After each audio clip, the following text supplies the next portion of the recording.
Hallelujah. Praise God. ദൈവത്തിന്റെ അതിപരിശുദ്ധമായ നാമം വാഴ്ത്തപ്പെടുമാറാകട്ടെ. കർത്തരുடைய പരിശുദ്ധ നാമം മഹിമപ്പെടുവதாக. വീണ്ടും ഒരു പ്രാവശ്യം കൂടെ ബൈബിൾ സ്റ്റഡിയോടുള്ള ബന്ധത്തിൽ നമുക്കായിരിക്കാൻ സർവശക്തനായ ദൈവം തന്ന നല്ല സമയത്തിനായി ഞാൻ ദൈവത്തിന് നന്ദി പറയുകയാണ്.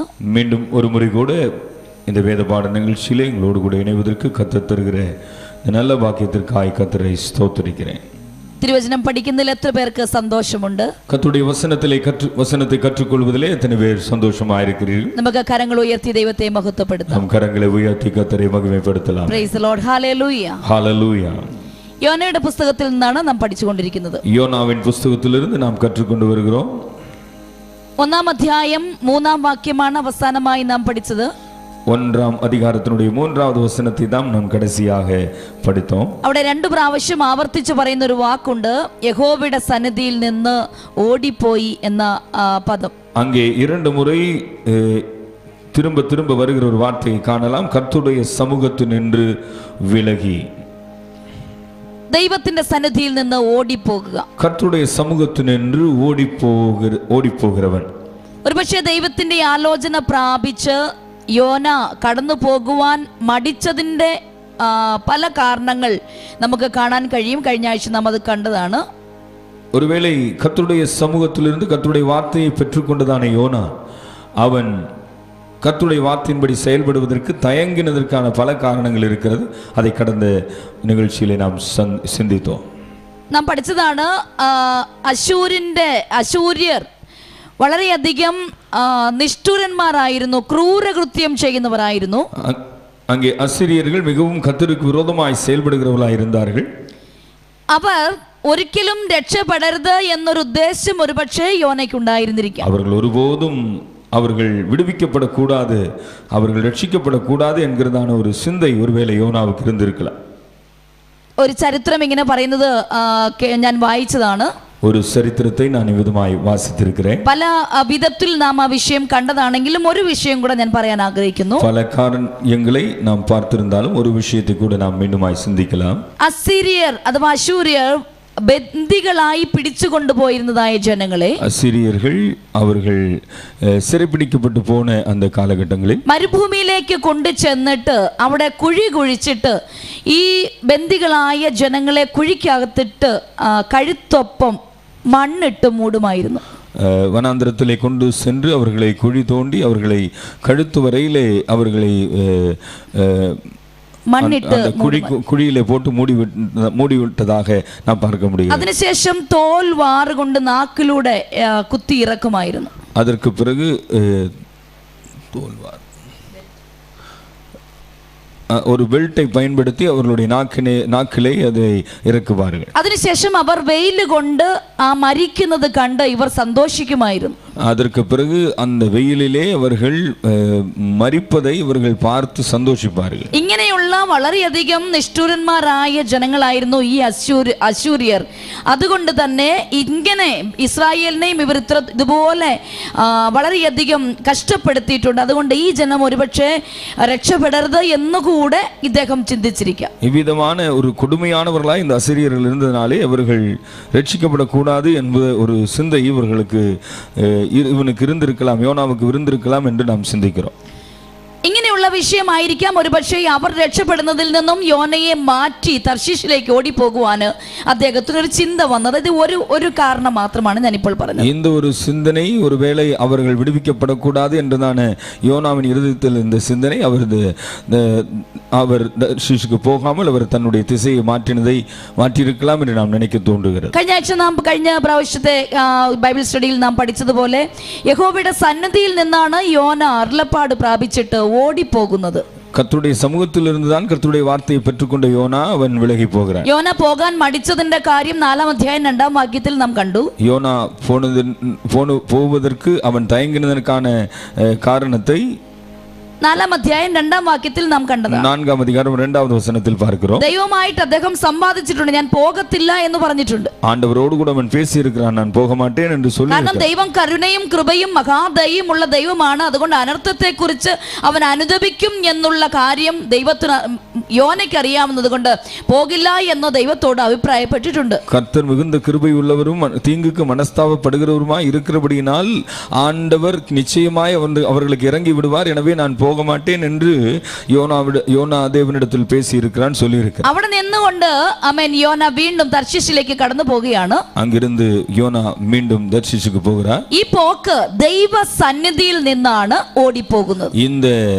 இந்த அவர் யாத்திரை என்று சொல்வது தேவனுடைய சமூகத்திலிருந்து விலகி போகிற யாத்திரையா இருக்கு. യഹോവയുടെ സന്നിധിയിൽ നിന്ന് മാറിപ്പോയി. தேவனுடைய சமூகத்திலிருந்து அவன் விலகி போனான். അതുപോലെ തന്നെ കഴിഞ്ഞ ആഴ്ച അവസാനമായി നാം കണ്ടത് തർശീശിലേക്ക് പോകുന്ന കപ്പൽ കണ്ട് അതിൽ കയറി എന്ന് നമുക്ക് കാണുവാനിടയായി. கடந்த வாரத்திலும் அதை பார்த்தோம். அவன் தர்ஷீஷுக்கு போகிற கப்பலை பார்த்து அதிலே ஏறினான் என்று பார்த்தோம்.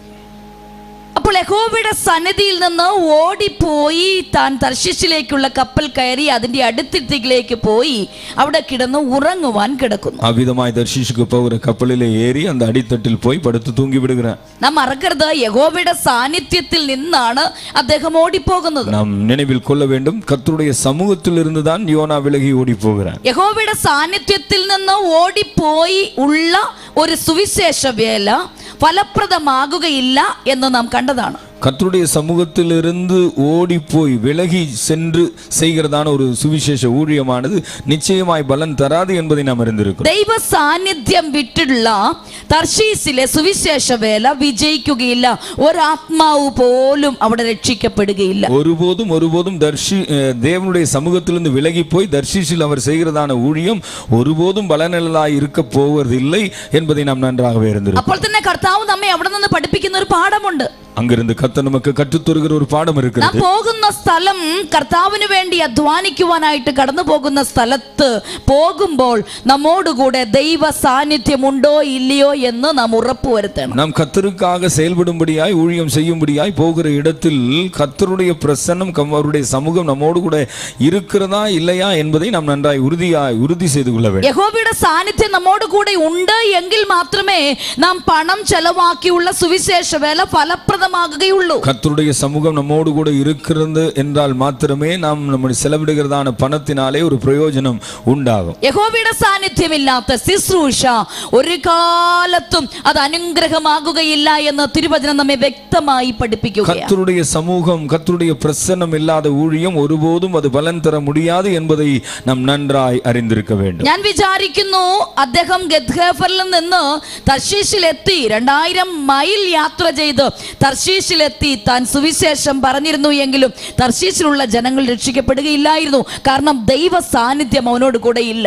ஒருவேளை அவர் 2000 மைல் தூரம் யாத்திரை செய்து அவர் தர்ஷீஷுக்கு போய் அங்கு ஒருவேளை அவர் சுவிசேஷ ஊழியத்தை செய்திருந்தாலும் கூட தர்ஷீஷில் இருக்கிற மக்கள் ரட்சிக்கப்பட்டிருக்க போவதில்லை. ஏனென்றால் தேவ பிரசன்னம் அவரோடு கூட இல்லை. പ്രിയ ദൈവ പൈതലേ, പ്രിയ ശുശ്രൂഷക്കാരെ, ദൈവ സാന്നിധ്യം നമ്മുടെ ജീവിതത്തിൽ ഉണ്ടോ എന്ന് ഉറപ്പ് വരുത്തിയതിന് ശേഷം മാത്രമാണ് നാം സുവിശേഷ വേലയ്ക്കായി ഇറങ്ങി പുറപ്പെടേണ്ടത്. அன்பான தேவனுடைய பிள்ளைகளே, அன்பான ஊழியர்களே, தேவ பிரசன்னம் நம்மோடு கூட இருக்கிறதா என்பதை உறுதி செய்து கொண்ட பிறகுதான் கர்த்தருடைய ஊழியத்திற்காக நாம் புறப்பட்டு செல்ல வேண்டும். അത് സുവിശേഷ വേലയ്ക്ക് പോകുമ്പോൾ മാത്രമല്ല, നമ്മോട് കൂടെ എപ്പോഴും ദൈവ സാന്നിധ്യം ഉണ്ട് എന്ന് നാം ഉറപ്പുവരുത്തണം. அது ஒருவேளை தேவனுடைய ஊழியத்திற்காக போகும்போது மாத்திரமல்ல, நம்மோடு கூட எப்பொழுதும் தேவ பிரசன்னம் தேவனுடைய சமூகம் இருக்கிறது என்பதை நாம் எப்பொழுதும் உறுதி செய்தவர்களாகவே வாழ வேண்டும். 24 മണിക്കൂറും ദൈവ സാന്നിധ്യം എന്നോടൊപ്പം ഉണ്ട് എന്ന് നമുക്ക് ബോധ്യമുണ്ടെങ്കിൽ നമ്മുടെ ജീവിതം വിജയകരമായ ജീവിതത്തിലേക്ക് കലാശിക്കുവാനിടയായി തീരും. നമ്മുടെ ജീവിതം അനുഗ്രഹിക്കപ്പെടുവാനിടയായി. 24 மணி நேரம் தேவ பிரசன்னம் நம்மோடு கூட இருக்கிறது என்பதை நாம் உறுதி செய்திருக்கிறோம் என்றால் நிச்சயமாக நம்முடைய வாழ்க்கை வெற்றிகரமான வாழ்க்கையாய். നമ്മുടെ ജോലി മേഖലകളിൽ കർത്താവിന്റെ സാന്നിധ്യം, നാം ജോലി ചെയ്യുമ്പോൾ കർത്താവിന്റെ സാന്നിധ്യം ഉണ്ട് എന്ന് ഉറപ്പുവരുത്തണം. நாம் வேலை செய்யும் பொழுது கர்த்தருடைய சமூகம் கர்த்தருடைய பிரசன்னம் நம்மோடு கூட இருக்கிறது என்பதை உறுதி செய்தவர்களாய் இருக்க வேண்டும். ഒരുപക്ഷെ നാം അത് അടുക്കളയിലായിരിക്കാം, ഇല്ല മറ്റേത് പ്രവർത്തികൾ ചെയ്താലും അവിടെയും ദൈവ സാന്നിധ്യത്തെ നമ്മോടൊപ്പം നിർത്തുന്നതിന് വളരെയധികം ശുഷ്കാന്തിയുള്ളവരായിരിക്കും. ஒருவேளை நாம் அடுப்பங்கரையில் இல்லை என்றால் கிச்சனில் வேலை செய்து கொண்டிருக்கிறவர்களாய் இருந்தால் கூட தேவ பிரசன்னம் நம்மோடு கூட இருக்கிறது என்பதை நாம் உறுதி செய்தவர்களாகவே இருக்க வேண்டும். அது நம்முடைய ജീവിതത്തിൽ വിജയമാണ്. அது நம்முடைய வாழ்க்கையின் வெற்றிக்கு காரணமாய் அமையும். നാം ഇങ്ങനെയുള്ള ജോലികൾ ചെയ്യുമ്പോൾ പോലും ദൈവ സാന്നിധ്യം ഉണ്ടെങ്കിൽ ചില വേലകൾ ജോലികൾ ചെയ്യാൻ വളരെ എളുപ്പമായിരിക്കും.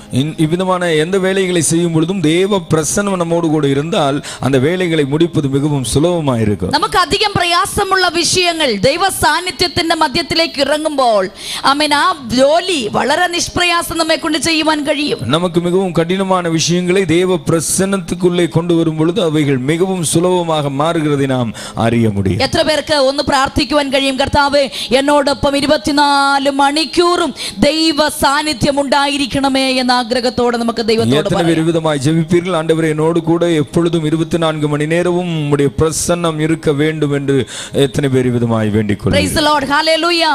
ഒരു ആഗ്രഹത്തോടെ നാം ദൈവസന്നിധിയിൽ നമ്മെ തന്നെ ഒന്ന് സമർപ്പിക്കണം. കർത്താവേ അങ്ങയുടെ സാന്നിധ്യമില്ലാത്ത ഒരു യാത്ര എനിക്ക് വേണ്ട, അങ്ങയുടെ സാന്നിധ്യമില്ലാത്ത ഒരു ജോലിയും എനിക്ക് വേണ്ട. அந்த ஆசையோடு கூட தேவனுடைய சமூகத்தில் உங்களை ஒப்புக் கொடுங்கள். ஆண்டவரே உம்முடைய பிரசன்னம் இல்லாத வேலையோ உம்முடைய சமூகம் இல்லாத யாத்திரையோ எனக்கு வேண்டாம் என்று சொல்லுங்கள். Praise the Lord. അതിനൊപ്പം ഞാൻ ഒന്ന് കൂടെ പറയാൻ ആഗ്രഹിക്കുന്നത്, அதோடு கூட நான் சேர்த்து சொல்ல விரும்புகிறேன், ദൈവ സാന്നിധ്യം കടന്നു വരാത്ത യാതൊരു പ്രവൃത്തിയും യാതൊരു കാര്യവും നാം ചെയ്യുവാൻ ഇടയായി തീരരുത് എന്നുള്ളൊരു ആഹ്വാനം കൂടെ നമുക്ക് അവിടെ ലഭിക്കുകയാണ്. தேவ பிரசன்னம் இறங்கி வராத எந்த ஒரு காரியத்தையும் நாம் செய்யக்கூடாது என்பதை நான் ஒரு கட்டளையாகவும் நான் சொல்ல ആ விரும்புகிறேன். ഒരു തീരുമാനം നമുക്ക് എടുക്കുവാൻ കഴിയുമോ? அந்த ഒരു തീരുമാനத்தை நம்மால் எடுக்க முடியுமா? ഒരുപക്ഷെ നമ്മുടെ ചുറ്റുപാടിലുമുള്ളവർ നമ്മുടെ സാഹചര്യമൊക്കെ നമുക്ക് വിപരീതമായിരിക്കാം. ஒருவேளை நம்மை சுற்றிலும் இருக்கிறதான சூழ்நிலைகள் விபரீதமாக காணப்படலாம். എങ്കിലും അതിന്റെ മധ്യത്തിൽ നമുക്കൊരു തീരുമാനം ഉണ്ടായിരിക്കണം, ദൈവത്തിന് കടന്നു വരുവാൻ കഴിയാത്ത ഒരു മേഖലയിലും ഞാൻ കടന്നു ചെല്ലില്ല. அதன் மத்தியிலும் நமக்கு ஒரு தீர்மானம் இருக்க வேண்டும். தேவ பிரசன்னம், தேவனுடைய சமூகம் கடந்து வராத,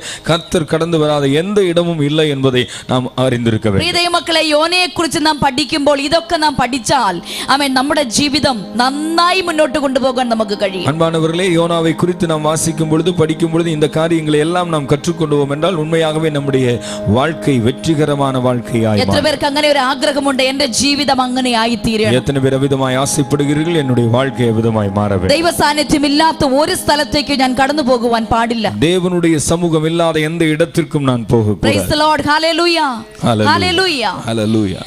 അതുകൊണ്ട് തന്നെയാണ് മോശ ഒരിക്കൽ ദൈവത്തോട് പ്രാർത്ഥിച്ചു. எனவே தான் மோசே விதமாய் ஆண்டவரிடத்தில் ஜெபிக்கிறான், ദൈവമേ തിരുസാന്നിധ്യമില്ലാത്ത ഒരു സ്ഥലത്തേക്ക് നീ എന്നെ അയക്കരുത്. ஆண்டவரே உம்முடைய சமூகம் முன் செல்லாத இடத்திலே என்னை கொண்டு போகாதிரும். പുറപ്പാട് പുസ്തകം 33 അധ്യായം അതിന്റെ 13, Exodus chapter 33 verse 13. യാത്രാ 33 அதிகாரம் 13வது വചനം. അവിടെ മോശ ദൈവത്തോട് പറഞ്ഞു, തിരുസാന്നിധ്യം എന്നോട് കൂടെ പോരുന്നില്ല എങ്കിൽ ദൈവമേ ഞങ്ങളെ ഇവിടെ നിന്ന് പുറപ്പെടുവിക്കരുതേ. 14வது വചനത്തിലെ സമൂഹം എന്നോട് കൂടെ പോരുന്നില്ലെങ്കിൽ ഞങ്ങളെ ഇവിടെ നിന്ന് പുറപ്പെടുവിക്കരുതേ.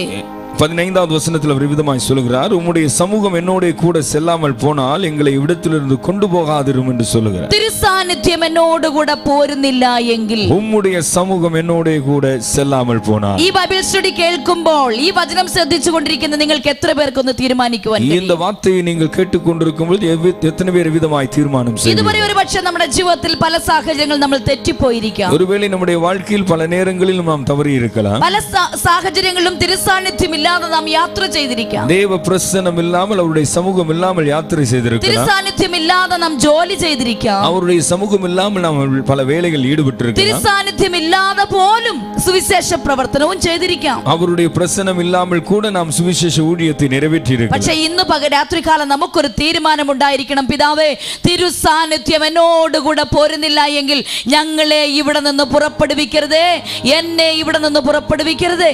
இந்த ராத்திரியில் நமக்கு ஒரு தீர்மானம் இருக்கட்டும், உம்முடைய சமூகம் என்னோடு கூட செல்லாமல் போனால் எங்களை இடத்திலிருந்து கொண்டு போகாதிரும் என்று நாம் சொல்ல கடவுமா. Praise the Lord. മോശ വലിയ ആഗ്രഹമായിരുന്നു മോശയ്ക്ക്, ദൈവമേ നിന്റെ സാന്നിധ്യം ഇല്ലാതെ ഞങ്ങൾക്കൊരു യാത്ര അത് ഞങ്ങൾക്ക് ചിന്തിക്കുവാൻ പോലും കഴിയാത്തതാണ്. மோசேக்கு ஒரு பெரிய ஒரு ஆசையாகவே இருந்தது, ஆண்டவரே உம்முடைய சமூகம் இல்லாமல் நாங்கள் ஒரு யாத்திரை செய்யக்கூடாது, அதை எங்களால் சிந்திக்க கூட முடியவில்லை என்கிற அனுபவத்தில் அவர் பேசுகிறார். കാരണം ഇസ്രായേലിന്റെ അടിമത്തത്തിൽ നിന്ന് ഇറങ്ങി വന്ന മോശയ്ക്ക് നന്നായിട്ട് അറിയാം, ദൈവം ഞങ്ങളോട് കൂടെയില്ലെങ്കിൽ ഞങ്ങൾ മരുഭൂമിയിൽ നശിച്ചു പോകും. காரணம் எகிப்தின் அடிமைத்தனத்திலிருந்து மீட்டு கொண்டு வந்ததான மோசே நன்றாய் அறிந்திருக்கிறார். வனாந்தரத்தின் பாதையிலே கர்த்தர் அவர்களோடு கூட இல்லாவிட்டால் அவர்கள் அழிந்து போவார்கள். അങ്ങനെയെങ്കിൽ പ്രിയ ദൈവമക്കളെ, പുതിയ നിയമ ഇസ്രായേൽ ആകുന്ന നമുക്കുമുള്ള ദൈവിക ആലോചന ഇത് തന്നെയാണ്. அப்படியானால் தேவ பிள்ளைகளே, புதிய ஏற்பாட்டு விசுவாசிகளாய் இருக்கிற நமக்கும் தேவன் தருகிற ஆலோசனை இது. ദൈവ സാന്നിധ്യമില്ലാത്ത യാത്ര നമ്മുടെ ജീവിതത്തിൽ പരാജയം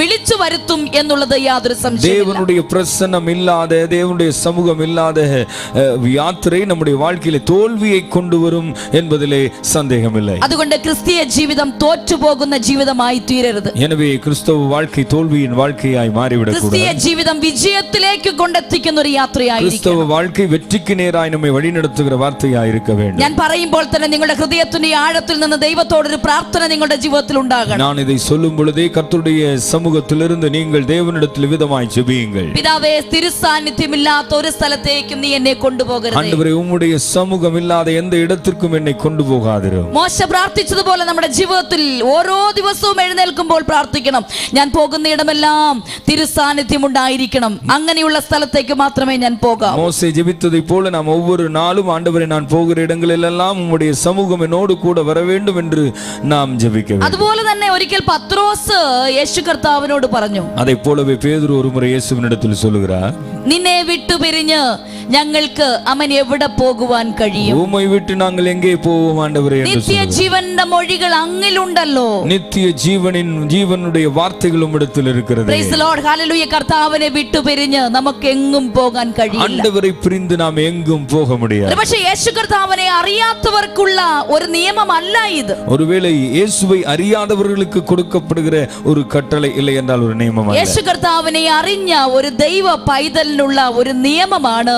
നിത്യ ജീവന്റെ മൊഴികൾ അവന്റെ പക്കലുണ്ട്, അതുകൊണ്ട് അവനെ വിട്ടുപിരിഞ്ഞ് എങ്ങും പോകാൻ കഴിയില്ല. இயேசுவை அறிந்த ஒரு தேவ பிள்ளைகளுடைய வாழ்க்கையில இருக்க வேண்டிய ஒரு அனுபவம் தான் அவருடைய நித்திய ஜீவ வார்த்தைகள் நம்மோடு கூட இருக்கிறதுனாலே அவருடைய பிரசன்னத்தை விட்டு நாம் எங்கும் போக முடியும். നമുക്കും ദൈവത്തോട് പ്രാർത്ഥിക്കാം, കർത്താവേ, നിത്യ ജീവന്റെ മൊഴികൾ അങ്ങിലുണ്ട്, അതുകൊണ്ട് അങ്ങേ വിട്ടു പിരിയുവാൻ ഇടവരരുതേ. ஆண்டவரிடத்தில் விதமாய் ஜீவிப்போம். ஆண்டவரே, ஜீவனுள்ள வார்த்தைகள் உம்முடைய நித்திய ஜீவ வார்த்தைகள் உம்மிடத்தில் இருக்கிறது, எனவே உம்மை நான் என் வேணும் முறிய முடியாது. അതുകൊണ്ടാണ് പാട്ടുകാരൻ ഇങ്ങനെ പാടിയത്. അതിനാൽ ഇതാണ് ഒരു പാടൽക്കാരൻ വിധമായി പാടുகிறான், നിത്യ ജീവമൊഴികൾ നിന്നിലുണ്ട് പാരനേ, നിത്യ ജീവമൊഴികൾ നിന്നിലുണ്ട് പാരനേ, നിന്നെ വിട്ടിട്ടാടിയങ്ങൾ എങ്ങു പോയി വസിക്കും, നീയല്ലോ ഞങ്ങൾക്കുള്ള ദിവ്യ സമ്പത്തേശുവേ.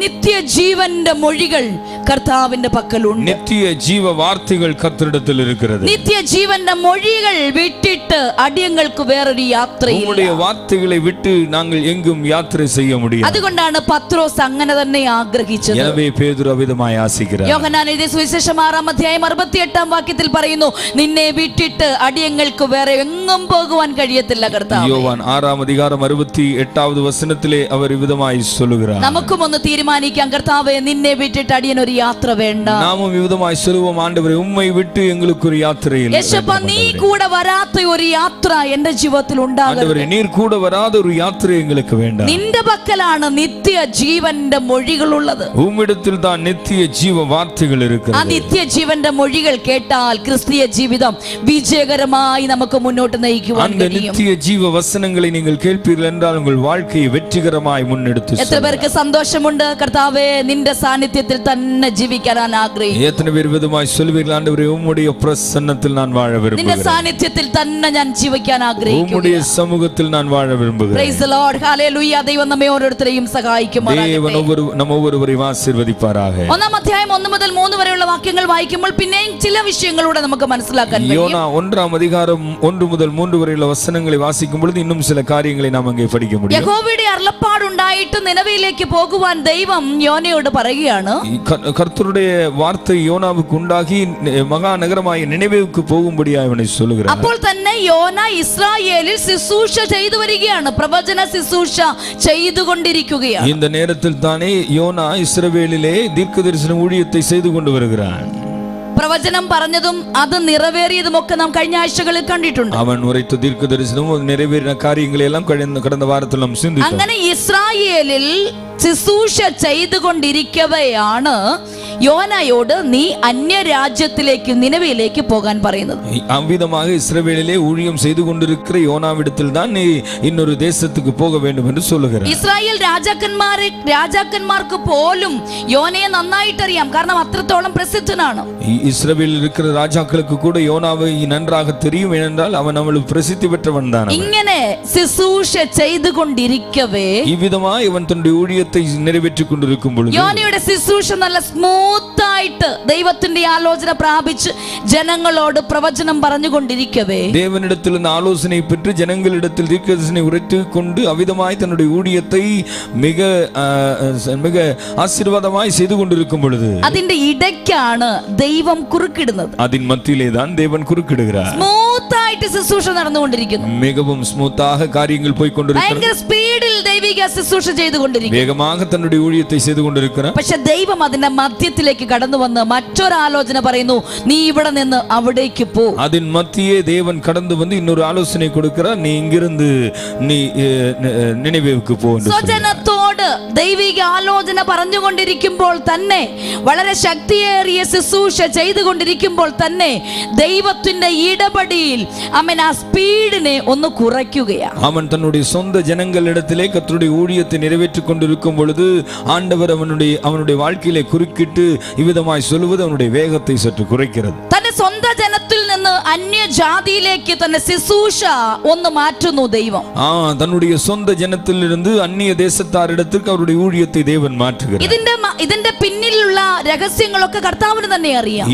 இதற்கு பின்னால் இருக்கிறதான ரகசியங்களை காரணங்களை கர்த்தரே அறிந்திருக்கிறார். ഒരുപക്ഷേ യോന ചിന്തിക്കാൻ സാധ്യതയുണ്ട്, ഇവിടെ എന്റെ ശുശ്രൂഷയൊക്കെ നന്നായിട്ട് പോകുമ്പോൾ ദൈവം എന്തിനാ എന്നെ ഇവിടെ നിന്ന് മറ്റൊരിടത്തേക്ക് അയക്കുന്നത്? இங்கு தன்னுடைய ஊழியங்கள் எல்லாம் நன்றாய் நடைபெற்றுக் கொண்டிருக்கும் பொழுது யோனா இவ்விதமாய் சிந்தித்திருக்கலாம், ஏன் தேவன் என்னை இவ்விதமாய் மாற்றத்தை கொண்டு வருகிறார்? കാരണം നിനവയിലേക്ക് പോകുവാൻ അദ്ദേഹത്തിന് താല്പര്യമില്ല. കാരണം என்னவென்றால் நினைவேவுக்கு போக அவருக்கு விருப்பமில்லை. പക്ഷേ എവിടെ പോയാലേ പറ്റൂ എന്നുള്ളൊരു നിർബന്ധമുണ്ട് എന്ന് യോനയ്ക്ക് വിഷയം മനസ്സിലാകുന്നു. எனவே எங்கு போய்த்தான் ஆக வேண்டும் என்கிறதான ஒரு கட்டாயம் அங்கே இருக்கிறது என்பதையும் யோனா புரிந்து கொள்கிறார். പക്ഷേ യോനയുടെ ഹൃദയം പറയുന്നു, ദൈവത്തിന് മറ്റാരെങ്കിലും അയച്ചുകൂടെ? யோனாவினுடைய இருதயம் சொல்கிறது, ஆண்டவருக்கு வேற யாரையாவது அனுப்பக்கூடாதா?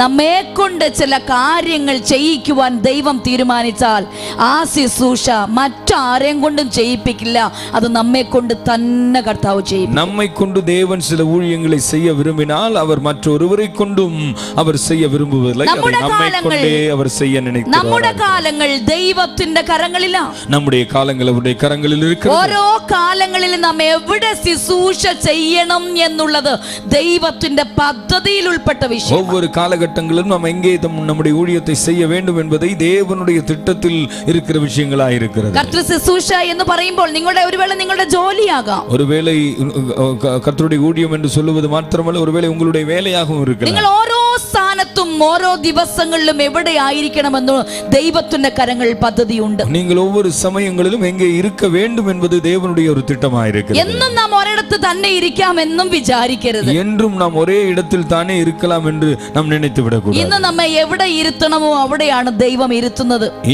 இன்றைக்கு நம்மை எங்கே வைத்திருக்க வேண்டுமோ அங்கேதான் தேவன் நம்மை നാളെ നാം എവിടെ പോകണം എന്നുള്ളത് ദൈവത്തിന്റെ പദ്ധതിയിലുണ്ട്. നാം നിരാശപ്പെടേണ്ട ആവശ്യമില്ല. நாளைக்கு நாம் எங்கே இருக்க வேண்டும், எவ்விதமாக இருக்க வேண்டும் என்பது தேவனுடைய திட்டத்தில் இருக்கிறது. அதை குறித்து நாம் கவலைப்பட வேண்டிய അവசிയമില്ല. ഇന്ന് നാം ഇരിക്കുന്ന സ്ഥലത്ത് തന്നെ നാളെയും ഇരിക്കാം എന്ന് പറഞ്ഞാൽ ഒരുപക്ഷെ അത് പറ്റില്ലായിരിക്കാം. പക്ഷെ നമുക്കല്പം ദേഷ്യവും സങ്കടവും ഒക്കെ കടന്നു വരും. இன்றைக்கு இருக்கிற இடத்திலேயே நாளைக்கும் இருக்கலாம் என்று நாம் நினைத்தால் ஒருவேளை சம்பவிக்காமல் இருக்கலாம், ஒருவேளை அது நமக்கு கோபத்தையும் வருத்தத்தையும் கொண்டு வரும். പക്ഷെ തന്റെ കുഞ്ഞുങ്ങൾ ഏതു സമയത്ത് ഏതു ദിവസത്തെ എവിടെ ആയിരിക്കണമെന്ന് സ്വർഗത്തിലെ ദൈവത്തിന്റെ കരങ്ങളിലാ, അവന്റെ ഹൃദയത്തിലെ പദ്ധതിയാണ്. ஆனால் அவருடைய பிள்ளைகள் எந்த நேரத்தில் எங்கே இருக்க வேண்டும் என்பது கர்த்தருடைய திட்டத்தில் இருக்கக்கூடியதான காரியமா இருக்கிறது. அதையே அவர் நிறைவேற்ற விரும்புகிறார். എത്ര പേർക്ക് വിശ്വാസമുണ്ട്?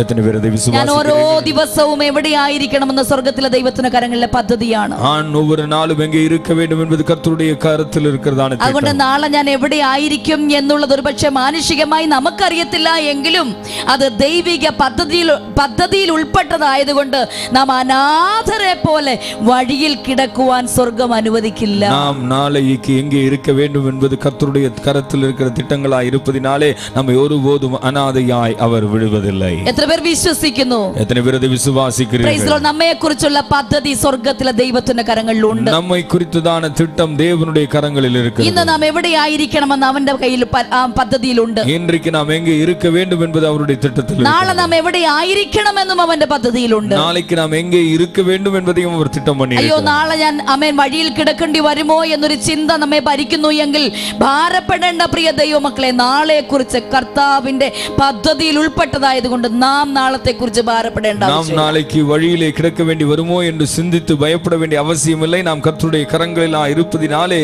அவர் நிச்சயமாய் நம்மை ஜெயத்தோடு நடத்துகிறார். അതുകൊണ്ട് എത്ര പേർക്ക് വിശ്വസിക്കാൻ കഴിയും നമ്മുടെ കാലങ്ങൾ ദൈവത്തിന്റെ കരങ്ങളിൽ തന്നെയാണ്? எனவே எத்தனை பேர் விதமாய் விசுவாசத்தோடு சொல்ல முடியும் நம்முடைய காலங்கள் அவருடைய கரங்களில்? ഒരുപക്ഷേ ജീവിതത്തിന്റെ ഭാവിയെ കുറിച്ചുള്ള പല മേഖലകൾ, പല ചിന്താകുലങ്ങൾ നിങ്ങളെ ഭരിക്കാം. ஒருவேளை உங்கள் எதிர்காலத்தை குறித்ததான பலவிதமான கவலைகளும் பாரங்களும் உங்களை ஆளுகை செய்து നാളെ എന്തായി തീരുമോ എന്നുള്ളതായ ആ ഭാരം, ഭയങ്കരമായിട്ടുള്ള ചിന്താകുലം നിങ്ങളെ ഭരിക്കുന്നുണ്ടായിരിക്കാം. ஒருவேளை நாளைக்கு என்னவாய் முடியுமோ என்ன ஆகுமோ என்கிறதான ஒரு கேள்வி உங்களுக்கு முன்னால் எழும்பிக்கொண்டிருக்கிறது. നിങ്ങൾ ഭാരപ്പെടേണ്ട ആവശ്യമില്ല, ചിന്താകുലത്തിൽ ജീവിക്കേണ്ട ആവശ്യമില്ല, നാളത്തെ കുറിച്ച് ചിന്തിച്ച് ഭാരപ്പെടേണ്ട ആവശ്യമില്ല. എല്ലാം ദൈവത്തിന്റെ കരങ്ങളിലുണ്ട്. அன்பான தேவனுடைய பிள்ளைகளே, நீங்கள் நாளை குறித்து கவலைப்பட வேண்டிய அவசியமில்லை. சகலமும் அவருடைய கரத்தில் இருக்கிறது. ഇവിടെ യോന നന്നായിട്ട് ശുശ്രൂഷ ചെയ്തുകൊണ്ടിരിക്കുമ്പോൾ തന്നെ ദൈവം മറ്റൊരു സ്ഥാനത്തേക്ക് അയക്കാൻ ആഗ്രഹിക്കുന്നു. யோனா நன்றாய் ஊழியத்தை செய்து கொண்டிருக்கும் பொழுதே தேவன் அவரை வேறொரு ஸ்தலத்துக்கு அனுப்புகிறார். ഇവിടെ യോനയ്ക്ക് അല്പം വിദ്വേഷമൊക്കെ ഉണ്ടാകുന്നുണ്ട്. யோனாவுக்கு இது சங்கடத்தை உருவாக்குகிறது. 4-ാം അധ്യായം 9-ാം വാക്യം ഒന്ന് എടുത്തേ. 4:9. 4-ാം அதிகாரம் 9வது வசனத்தை பாருங்கள். യോനയുടെ ദേഷ്യം നമുക്ക് അവിടെ കാണാൻ കഴിയുന്നുണ്ട്. யோனாவினுடைய கோபத்தை நாம் அங்கே காணலாம். ദൈവം യോനയോട് നീ ആവണക്ക് നിമിത്തം കോപിക്കുന്ന വിഹിതമോ എന്ന് ചോദിച്ചതിന് അവൻ ഞാൻ മരണപര്യന്തം കോപിക്കുന്നത് വിഹിതം തന്നെ എന്ന് പറഞ്ഞു. அப்பொழுது தேவன் யோனாவை நோக்கி நீ ஆமனுக்கு நிமித்தம் எரிச்சலாயிருக்கிறது நல்லதோ என்றார். அதற்கு அவன் நான் மரண பரியந்தமும் எரிச்சலாயிருக்கிறது நல்லதுதான் என்றான். யோனയുടെ കോപം നമുക്ക് ഇവിടെ കാണാൻ കഴിയും. யோனாவுடைய கோபத்தை நன்றாய் இங்கே அறிகிறோம். കോപിക്കുന്നത് മാത്രമല്ല, താൻ ന്യായീകരിക്കുകയും കൂടെ ചെയ്യുന്നത് നമുക്ക് കാണാൻ കഴിയും. கோபப்படுவது மாத்திரமல்ல, தன்னுடைய கோபத்தை நியாயீகரிப்பதையும் இங்கே பார்க்கிறோம். നീ കോപിക്കുന്നത് നന്നാണോ എന്ന് ദൈവം ചോദിക്കുമ്പോൾ, அவன் நீ கோபப்படுவது சரிதானா என்று தேவன் கேட்கும் பொழுது, അയ്യോ ഞാൻ ദൈവത്തിന്റെ അടുത്ത് കോപിച്ചു പോയല്ലോ എന്നൊരു ചിന്തയല്ല തന്നെ ഭരിച്ചത്. ஐயோ கர்த்தரிடத்தில் நான் கோபப்பட்டு விட்டேனே என்கிறதான ஒரு வருத்தம் அவனுக்கு உண்டாகவில்லை. ഒരിക്കൽ അബ്രഹാമിനെ കുറിച്ച് നമുക്കറിയാം. അബ്രഹാം ദൈവത്തോട് സംസാരിക്കുമ്പോൾ അബ്രഹാം ദൈവത്തോട് പറഞ്ഞു, അയ്യോ ഞാൻ നിന്നോട് സംസാരിച്ചു പോയല്ലോ. ആ ഒരു ഭാരം, ഒരു ഭയം തന്നിലേക്ക് കടന്നു വരുന്നത് കാണാം. ஒரு முறை ஆபிரகாம் தேவனிடத்தில் பேசும்பொழுது, ஆண்டவரே நான் உம்மிடத்தில் பேச துணிந்தேனே என்று சொல்லி தனக்குள்ளே ஒரு பயத்தை வருகிறதை நாம் அங்கே കാണலாம். ദൈവം ആരാണെന്നുള്ളൊരു ചിന്ത തന്നെ ഭരിച്ചതായിട്ട് നമുക്ക് കാണാൻ കഴിയുന്നുണ്ട്. கர்த்தர் யார் என்பது என்கிறான ஒரு சிந்தனை அவனுக்குள்ளே வருகிறது. പക്ഷേ ഇവിടെ യോനയെ നാം ശ്രദ്ധിച്ചാൽ, ஆனால் இங்கே யோனாவை நாம் பார்க்கும் பொழுது, കോപിക്കുന്നത് വിഹിതമോ എന്ന് ചോദിച്ചപ്പോൾ അദ്ദേഹം പറയുന്ന മറുപടി, எரிச்சலாயிருக்கிறது நல்லதோ என்று அவனிடத்தில் கேட்டார். ഞാൻ മരണപര്യന്തം കോപിക്കുന്നത് വിഹിതം തന്നെ. நான் மரண பரியந்தம் எரிச்சலாயிருக்கிறது நல்லதுதான் என்று சொல்லுகிறான். എന്തോരു ന്യായീകരണമാണ് ഇവിടെ കാണുന്നത്. எப்படி தன்னுடைய கோபத்தை நியாயப்படுத்துகிறான் பாருங்கள். കോപിക്കുന്നത് നല്ലത് തന്നെയാണ്, ദൈവത്തോടാണ് ഈ പറയുന്നത്. நான் கோபப்படுவது, நான் எரிச்சலாயிருப்பது நல்லதுதான் என்று தேவனிடத்தில் சொல்லுகிறான்.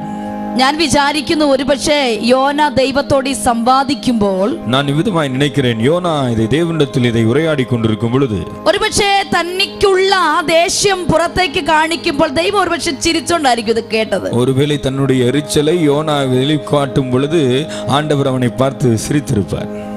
കാരണം അവന്റെ ദേഷ്യം ഇങ്ങനെ പുറത്തോട്ട് കടന്നു വരും. ഞാൻ ജീവപര്യന്തം കോപിക്കും. காரணம் அவனுடைய எரிச்சலை, கோபத்தை அவன் விதமாய் வெளிப்படுத்துகிறான். நான் மரண பரியந்தம் எரிச்சலாய் இருப்பேன். ദൈവം വിചാരിച്ചു കാണും ഇവൻ എന്തോ കുഴപ്പം. அப்ப ஆண்டவர் நினைச்சிருப்பேன், இவனுக்கு என்ன பிரச்சனை, இவனுக்கு ഞാൻ എന്റെ ചാവുന്നിടം വരെ வரை கோபிக்கும்னா പറയുന്നത്. நான் சாகர வரைக்கும் கோபமா தான் இருப்பேன்னு யோனா சொல்லுகிறார். ഇത് ദൈവം ചിരിച്ചുകൊണ്ട് അല്ലെങ്കിൽ ദൈവം സ്നേഹത്തോടെ ഈ വിഷയം എടുത്തില്ലെങ്കിൽ, ஆண்டவர் சிரித்துக்கொண்டு இல்லை என்றால் அன்போடு கூட அவனை பார்க்காமல் இருந்தா, ഈ കോപത്തിന് ബദലായിട്ടൊരു കോപമാണ് തങ്ങളിലേക്ക് കടന്നു വന്നതെങ്കിൽ, ஒருவேளை இந்த கோபத்திற்கு பதிலாக ஆண்டவரும் கோபப்பட்டிருப்பாரே, ஆனால் യോന പിന്നെ കാണുമോ? ஒருவேளை யோனா அங்கே உயிரோடு இருந்திருப்பானா? മറ്റൊരു വിഷയം കൂടെ നമുക്ക് ശ്രദ്ധിച്ചാൽ, இன்னொரு காரியத்தையும் அங்கே நாம் கவனிக்கும் பொழுது, യോന പ്രവാചകനാണ്, സാധാരണ മനുഷ്യനല്ല. யோனா சாதாரண மனிதன் அல்ல, அவன் ஒரு தீர்க்கதரிசி. ദൈവത്തിൽ നിന്ന് ആലോചന പ്രാപിച്ച് മനുഷ്യന് കൊടുക്കുന്ന ഒരു ദൈവഭക്തൻ. தேவனிடத்திலிருந்து ஆலோசனையை பெற்றுக்கொண்டு மனுஷருக்கு கொடுக்கிறதான ஒரு தேவமனிதன். അവൻ കോപിക്കുന്നത് വിഹിതമല്ല. அவன் கோபப்படுவது என்பது ஒரு நல்ல விஷயம் அல்ல. കോപം ഒരു വികാരമാണ് എങ്കിലും അത് ക്രോധമായി തീരുവാൻ അനുവദിക്കരുത്. கோபம் என்பது சொல்வது ஒரு உணர்வாக இருக்கிற போதிலும் அது ஒரு பாவத்தின் அனுபவமாக மாறிவிடக் கூடாது. സൂര്യൻ അസ്തമിക്കുന്നത് മുമ്പേ ആ കോപം തണുപ്പിക്കണം, ഇല്ലെങ്കിൽ അത് പ്രശ്നമായി തീരും. சூரியன் அஸ்தமனம் ஆவதற்கு முன்னதாக அந்த கோபம் தணிந்து போக வேண்டும், இல்லை என்றால் அது பிரச்சனையை உருவாக்கும். കോപം നിമിത്തം ഒരു പാപം അവിടെ ഉണ്ടാകാൻ പാടില്ല. கோபத்தின் நிமித்தமாக ஒரு பாவம் அங்கே உருவாக கூடாது. ഒരുപക്ഷെ നിയന്ത്രണമില്ലാത്തവർക്ക് കോപം ക്രോധമായി മാറും, അത് പാപത്തിലേക്ക് കടന്നു പോകും. அநேக நேரங்களிலே தங்களுடைய கோபத்தை கட்டுப்படுத்த முடியாதவர்களினாலே அந்த கோபம் பாவமாக மாறுகிறது. அது மிகப்பெரிய பிரச்சனையை கொண்டு வரும். അതുകൊണ്ട് കോപിക്കുമ്പോൾ നമുക്കെല്ലാം കോപിക്കാൻ അധികാരമുണ്ട്, അവകാശമുണ്ട്.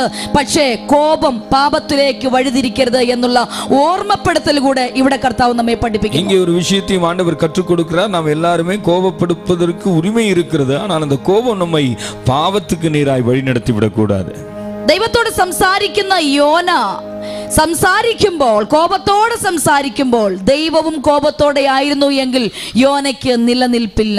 தேவனிடத்தில் பேசுகிறதான யோனா கோபத்தோடு அவரிடத்தில் பேசுகிறான். அதே சமயத்தில் தேவனும் அந்த இடத்திலே கோபத்தோடு பேசியிருந்தால் யோனா நிலைத்திருக்க முடியாது. അപ്പോൾ നമുക്ക് അവിടെ നിന്ന് പഠിപ്പിക്കുന്ന ഒരു സത്യമുണ്ട്. அங்கே நாம் கற்றுக்கொள்கிற ஒரு விஷயம் இருக்கிறது. നാം കോപപ്പെടുന്നത് പോലെ നമ്മോട് ദേഷ്യപ്പെടുന്ന ഒരു ദൈവമല്ല നമ്മുടെ ദൈവം. நாம் எரிச்சல் அடைவது போல கோபப்படுவது போல நம்மிடத்தில் எரிச்சல் அடைகிற தேவன் அல்ல அவர். നാം ചെയ്യുന്ന പാപത്തിന് അതുപോലെ നമുക്ക് പ്രവർത്തിക്കുന്ന ഒരു ദൈവമല്ല, സ്നേഹമുള്ള ദൈവമാണ്. நாம் செய்கிற பாவத்துக்கு தக்கவாறு நம்மை தண்டிக்கிறவர் அல்ல, அவர் இரக்கமுள்ள அன்புள்ள தெய்வமாயிருக்கிறார். അവൻ സ്നേഹത്തോടെ നമ്മോട് ഇടപെട്ടില്ലായിരുന്നു എങ്കിൽ നമ്മിൽ പലരും ഈ ഭൂമുഖത്ത് ഉണ്ടായിരിക്കുകയില്ല എന്നുള്ള ഒരു സത്യം കൂടെ തിരുവചനം നമ്മെ വ്യക്തമായി പഠിപ്പിക്കുകയാണ്. அவர் அன்போடு கூட நம்மிடத்திலே அவர் பழகாமல் இருந்திருந்தால் நம்ம அநேகர் இந்த பூமியில இருந்திருக்க வாய்ப்பில்லை என்பது நாம் உணர வேண்டியதாக. അതുകൊണ്ട് ദൈവത്തിന്റെ സ്നേഹത്തെ നാം മുതലെടുക്കാനും പാടില്ല. எனவே தேவனுடைய அன்பை நாம் அதை விளையாட்டாக சிந்தித்து விடவும் கூடாது. അത് മുതലെടുക്കാൻ പാടില്ല. അത് ദൈവം ഒന്നും ചെയ്യത്തില്ല എന്ന് പറഞ്ഞ് ഒരു കളി പോലെ തമാശ പോലെയും കളയാൻ പാടില്ല. அதை அவருடைய ദൈവം നമ്മോട് ക്ഷമിക്കുമെന്ന് വിചാരിച്ച് നാം തമാശയായിട്ട് കളയാനും പാടില്ല. அவர் நம்மிடத்தில் மன்னித்து விடுவார், அதனால பரவாயில்லை என்று சொல்லி நாம் எடுத்துக்கொள்ள கூடாது. ഇവിടെ യോന ദേഷ്യപ്പെടുന്നു, ദൈവം ഇതെല്ലാം ശ്രദ്ധിച്ചു കൊണ്ടിരിക്കുന്നു. യോന കോപപ്പെടുகிறார், அதை சகலவற்றையும் அவர் கவனித்துக் கொண்டிருக்கிறார்.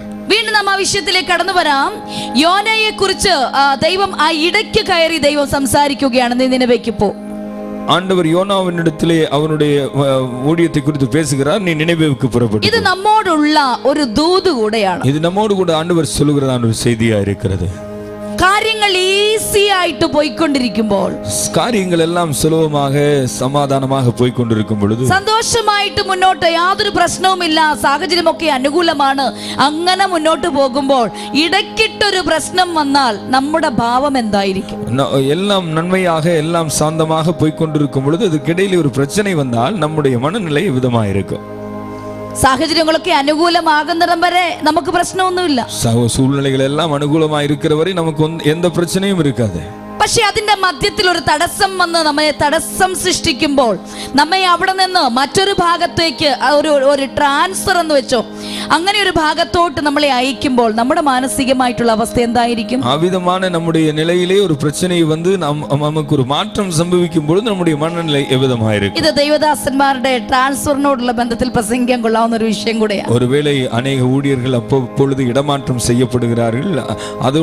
அதற்குரிய அந்த காரியத்தையோடு கூட ഒപ്പമപ്പെടുത്തി പേസக்கூடிய വായ്പ. കാര്യങ്ങളൊക്കെ നന്നായിട്ട് സന്തോഷമായിട്ട് അനുഗ്രഹമായിട്ട് പോയിക്കൊണ്ടിരിക്കുമ്പോൾ ഒരു ട്രാൻസ്ഫർ, ദൈവം ഒന്ന് മാറ്റി വേറൊരിടത്തേക്ക് കൊണ്ടുപോകാൻ പറയുമ്പോൾ നമ്മുടെ മാനസിക സ്ഥിതിയും കർത്താവ് നമ്മെ ഇവിടെ വെളിപ്പെടുത്തി കാണിക്കുക. எல்லாம் நன்றாக ஆசீர்வாதமாக சந்தோஷமாய் போய் கொண்டிருக்கும் பொழுது ஆண்டவர் அங்கிருந்து நம்மை மாற்றுகிறார், ஒரு மாறுதலை கொடுக்கிறார் என்றால் நம்முடைய மனநிலை எவ்விதமாயிருக்கும்? നാം എവിടെ പ്രവർത്തിക്കണം എന്നുള്ളത് ദൈവത്തിന്റെ പദ്ധതിയിൽ ഉൾപ്പെട്ട വിഷയമാണ്. நாம் എங்கே ஊழியம் செய்ய வேண்டும் என்பது தேவனுடைய திட்டமாயிருக்கிறது. തന്റെ സ്വദേശത്ത് നിന്ന് മറ്റൊരു അന്യദേശത്തിലേക്ക് സ്വർഗത്തിലെ ദൈവം പറഞ്ഞു വിടാൻ ആഗ്രഹിക്കുന്നതിന്റെ പിന്നിൽ വളരെ വലിയ പദ്ധതിയാണുള്ളത്. அவனுடைய சொந்த தேசத்திலிருந்து வேறொரு அந்நிய தேசத்திற்கு அவனை அனுப்புவதிலே ஆண்டவர் ஒரு மிகப்பெரிய திட்டத்தை வைத்திருக்கிறார். പക്ഷേ അവിടെ വലിയ പ്രശ്നങ്ങളൊക്കെ സൃഷ്ടിച്ചേക്കാം. ஆனால் அங்கே பல பிரச்சனைகள் வரலாம். പോകുന്ന യാത്രയിൽ എന്തെങ്കിലുമൊക്കെ സംഭവിക്കാം. ദൈവം കൂടെയുണ്ട്. ആ വിശ്വാസത്തോട് വേണം നാം പോകാൻ. போகிற யாத்திரையில் பலவிதமான காரியங்கள் சம்பவிக்கலாம். ஆனால் கர்த்தர் நம்மோடு கூட இருக்கிறார் என்ற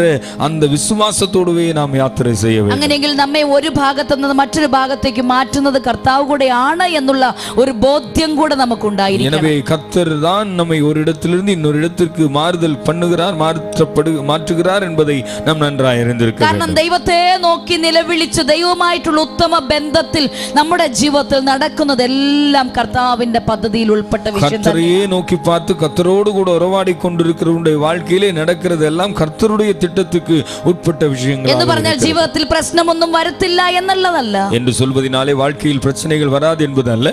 പ്രശ്നവും പോരാട്ടങ്ങളും ഒക്കെ എന്റെ മധ്യത്തിൽ ഉണ്ട്. പക്ഷേ ഉത്തരവാദിത്തം മുഴുവൻ ദൈവത്തിൻ്റെതായിരിക്കും. பிரச்சனைகளும் போராட்டங்கள் எல்லாம் அதன் மத்தியில் இருக்கும். ஆனால் அதனுடைய முழு பொறுப்பும் கர்த்தராகவே இருக்கு. യോന ഇസ്രായേലിൽ നിന്നും നിനവയിൽ എത്തുന്ന വരെയുള്ള പൂർണ്ണ ഉത്തരവാദിത്വം ദൈവത്തിൻ്റെതാണ്. யோனா இஸ்ரவேலில் இருந்து நினைவேவுக்கு போய் சேருகிற வரை இருக்கிறதான முழு பொறுப்பும் கர்த்தருக்கே உரியது. ചിന്തിച്ചു നോക്കിക്കേ, നിഷ്ഠൂരന്മാരായ അശൂര്യരുടെ അടുക്കിലേക്ക് യോന ദൈവവചനം സംബന്ധിച്ച് സുവിശേഷം സംബന്ധിച്ച് പോകുമ്പോൾ അവിടെ പോയി പറയുന്ന വിഷയങ്ങൾ കേൾക്കുന്നവർ യോനയെ അവൻ നഷ്ടപ്പെടുത്താം, അല്ലെങ്കിൽ അവനെ കൊല്ലുന്ന സാഹചര്യം വരെ കടന്നു വരാം. அந்த கொடியர்களாகிய மனிதர்கள் இருக்கக்கூடியதான அந்த நினைவேவில் போய் அவன் கர்த்தருடைய சுவிசேஷத்தை சொல்லும் பொழுது ஒருவேளை யோனா தண்டிக்கப்படலாம், அவன் நிந்திக்கப்படலாம். കാരണം അവർ നിഷ്ഠൂരന്മാരാണ്, അക്രമകാരികളാണ്. ஏனென்றால் அவர்கள் அக்கிரமக்காரர்களாய் இருக்கிறார்கள். പക്ഷേ സ്വർഗ്ഗത്തിലെ ദൈവം അതിനൊന്നും അനുവദിക്കുകയില്ല. ஆனால் கர்த்தர் அதை கொன்றும் அனுமதிக்க மாட்டார். ഒരുപക്ഷെ പ്രശ്നങ്ങൾ കടന്നു വന്നാലും അതിന്റെ ഉത്തരവാദിത്വം സ്വർഗ്ഗത്തിലെ ദൈവം ഏറ്റെടുക്കും. ஒருவேளை பிரச்சனைகள் கடந்து வந்தாலும் அதனுடைய பொறுப்பை கர்த்தரே ஏற்றுக்கொள்கிறார். ഇവിടെ സ്വജനത്തിന്റെ നടുവിൽ നിന്ന്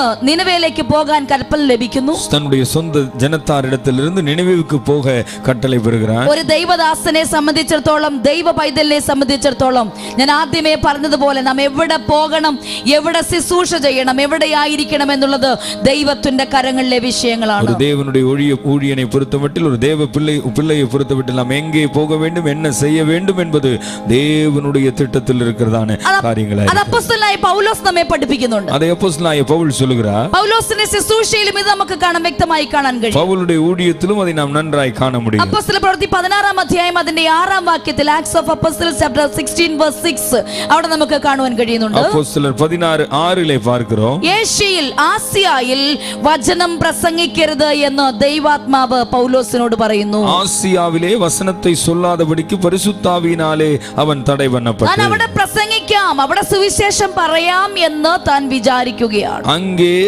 பிரசங்கம் செய்யலாம், ஊழியம் செய்யலாம் என்று பவுல் சிந்திக்கிறார். പക്ഷേ ദൈവത്തിന്റെ ആത്മാവ് പറയുന്നു, വിലക്കുകയാണ്, നീ അവിടെ പ്രസംഗിക്കേണ്ട. ஆனால் ஆசியாவிலே வசனத்தை சொல்லாதபடி பரிசுத்த ஆவியானவர் தடை பண்ணுகிறார். അപ്പോൾ പൗലോസ് വിചാരിച്ചു, എന്നാൽ പിന്നെ അവിടെ നിന്ന് ബിഥുനിയിലേക്ക് കടന്നു വരാം. அப்படி என்றால் பவுல் நினைக்கிறார், அப்படி என்றால் பித்தினியா நாட்டுக்கு போகலாம் என்று நினைக்கிறார். 16-ന്റെ 7-ാം വാക്യത്തിൽ അവിടെ നോക്കുമ്പോഴും ആത്മാവ് പൗലോസിനെ സമ്മതിച്ചില്ല എന്ന് കാണുന്നു. മുസിയിലെത്തി ബിഥുന്യയ്ക്ക് പോകുവാൻ ശ്രമിച്ചു, യേശുവിന്റെ ആത്മാവോ അവരെ സമ്മതിച്ചില്ല. அங்கே மீசியா தேசம் மட்டும் வந்து பித்தினியா நாட்டுக்கு போக பிரயத்தனம் பண்ணினார்கள், ஆவியானவரோ அவர்களை போக விட்டாதிருந்தார் என்று பார்க்கிறோம். അവിടെ നിന്നും ത്രോവാസിലേക്ക് കടന്നു വരികയാണ്. அங்கே இருந்து துருவா பட்டணத்துக்கு வருகிறார். അവിടെ വെച്ച് രാത്രിയിൽ ദൈവത്തിന്റെ ആത്മാവ് സംസാരിക്കുന്നു. அங்கே வைத்து கர்த்தருடைய ஆவியானவரோடு கூட பேசுகிறார். മക്കെദോനിയയിലുള്ള ചില പുരുഷന്മാർ കടന്നു വന്ന് അവിടെ കടന്നു ചെല്ലുവാനായിട്ട് അവരെ ക്ഷണിക്കുന്നു. மக்கதோனியாவிலிருந்து சில புருஷர்கள் கடந்து வந்து அவர்களுடைய தேசத்துக்கு செல்லும்படி அவர்களை அழைக்கிறார்கள். മക്കതോനിയിൽ സുവിശേഷം അറിയിപ്പാനുള്ള വിളി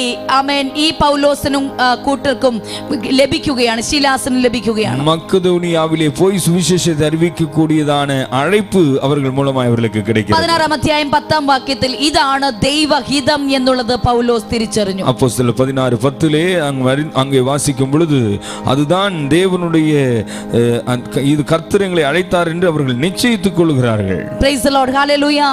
യോനയുടെ അതേ വിഷയമാണ് ഇവിടെ നമുക്ക് മനസ്സിലാക്കുവാൻ കഴിയുന്നത്. യോനാവിനുடைய അതേ விஷயத்தை இங்கே நாம் ஒப்பிட்டு அறிந்து கொள்ள முடிகிறது. സുവിശേഷമല്ലേ എവിടെയെങ്കിലും പോയി പറയാം എന്ന് പറഞ്ഞാൽ അത് നടക്കില്ല. சுவிசேஷம் தானே, யாருக்கு எங்கு எப்பொழுது சொன்னால் என்ன, எங்கு வேணாலும் போய் சொல்லலாமே என்று நினைத்தால் அதில் அர்த்தமில்லை. ഭൂലോകമെങ്ങും പോയി സകല ജാതികളോടും സുവിശേഷം പ്രസംഗിപ്പീൻ എന്ന് പറഞ്ഞതുകൊണ്ട് നാം എവിടെ പോകണം എന്നുള്ള പദ്ധതി ദൈവത്തിന്റെ തന്നെയാ.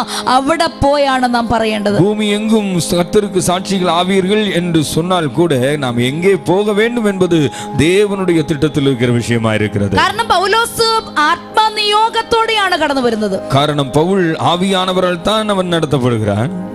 വചനം പ്രസംഗിക്കണ്ട എന്ന് പറയുമ്പോൾ വചനം പ്രസംഗിക്കുന്നില്ല. വചനത്തെ പ്രസംഗിക്ക വേണ്ടാം എന്ന് சொல்லும் பொழுது അവൻ പ്രസംഗിക്കவில்லை. ഇവിടെ നിന്ന് അവിടേക്ക് പോയി എന്ന് പറയുമ്പോൾ താൻ അതിന് ദൈവഹിതത്തിനു വേണ്ടി വിട്ടുകൊടുക്കുകയാണ്. ഇങ്ങിരുന്ന് അങ്ങേ പോയി എന്ന് சொல்லும் பொழுது അവൻ ദൈവ திட்டத்துக்கு തന്നെ വിട്ടുകൊടുക്കുകയാണ്. ഇത് യോനയിലേക്ക് കടന്നു വന്നാലോ? ഇത് യോനാവിൽ നാം ചിന്തിക്കുമ്പോൾ നിനവേക്ക് പോയി എന്ന് പറയുമ്പോൾ തർശീശിലേക്ക് പോയി. അവൻ നിനവേക്ക് പോയി എന്ന് சொன்னால் അവൻ തർശീശിക്ക് പോകുകയാണ്. കാരണം ദൈവഹിതം മനസ്സിലായി, പക്ഷേ അതിന് ചെറിയ ഒരു അനുസരണക്കേട് കാണിക്കുന്നു. தேவனுடைய திட்டம் அவனுக்கு புரிந்தது, தரிசனம் புரிந்தது, ஆனால் அதில் ஒரு கீழ்ப்படியாமையை காட்டுகிறது. ദൈവത്തിന്റെ ഹിതത്തിൽ വലിയ മർമ്മങ്ങൾ അടങ്ങിയിരിക്കുന്നു. தேவனுடைய சித்தத்திற்குள்ளே अनेक மர்மங்கள் அடங்கியிருக்கிறது. അത് പലപ്പോഴും നാം സിമ്പിൾ ആയിട്ട് ലളിതമായിട്ട് വലിയ കാര്യമൊന്നുമല്ല എന്ന് നാം ചിന്തിക്കാറുണ്ട്. அதை நாம் சில வேளைகளிலும் சாதாரணமாக அது ஒரு பெரிய ஒரு விஷயமாக நாம் எடுத்துக்கொள்கிறோம். പക്ഷേ ദൈവത്തിന്റെ ഹിതത്തിൽ വലിയ മർമ്മങ്ങൾ എന്ന് പറയുമ്പോൾ, ஆனால் தேவனுடைய சித்தத்தில் இருக்கிறதான ரகசியங்கள் என்று சிந்திக்கும் നിനവേയിലുള്ള ജനങ്ങൾ മുഴുവനും രക്ഷിക്കപ്പെടണം എന്നുള്ളതാണ്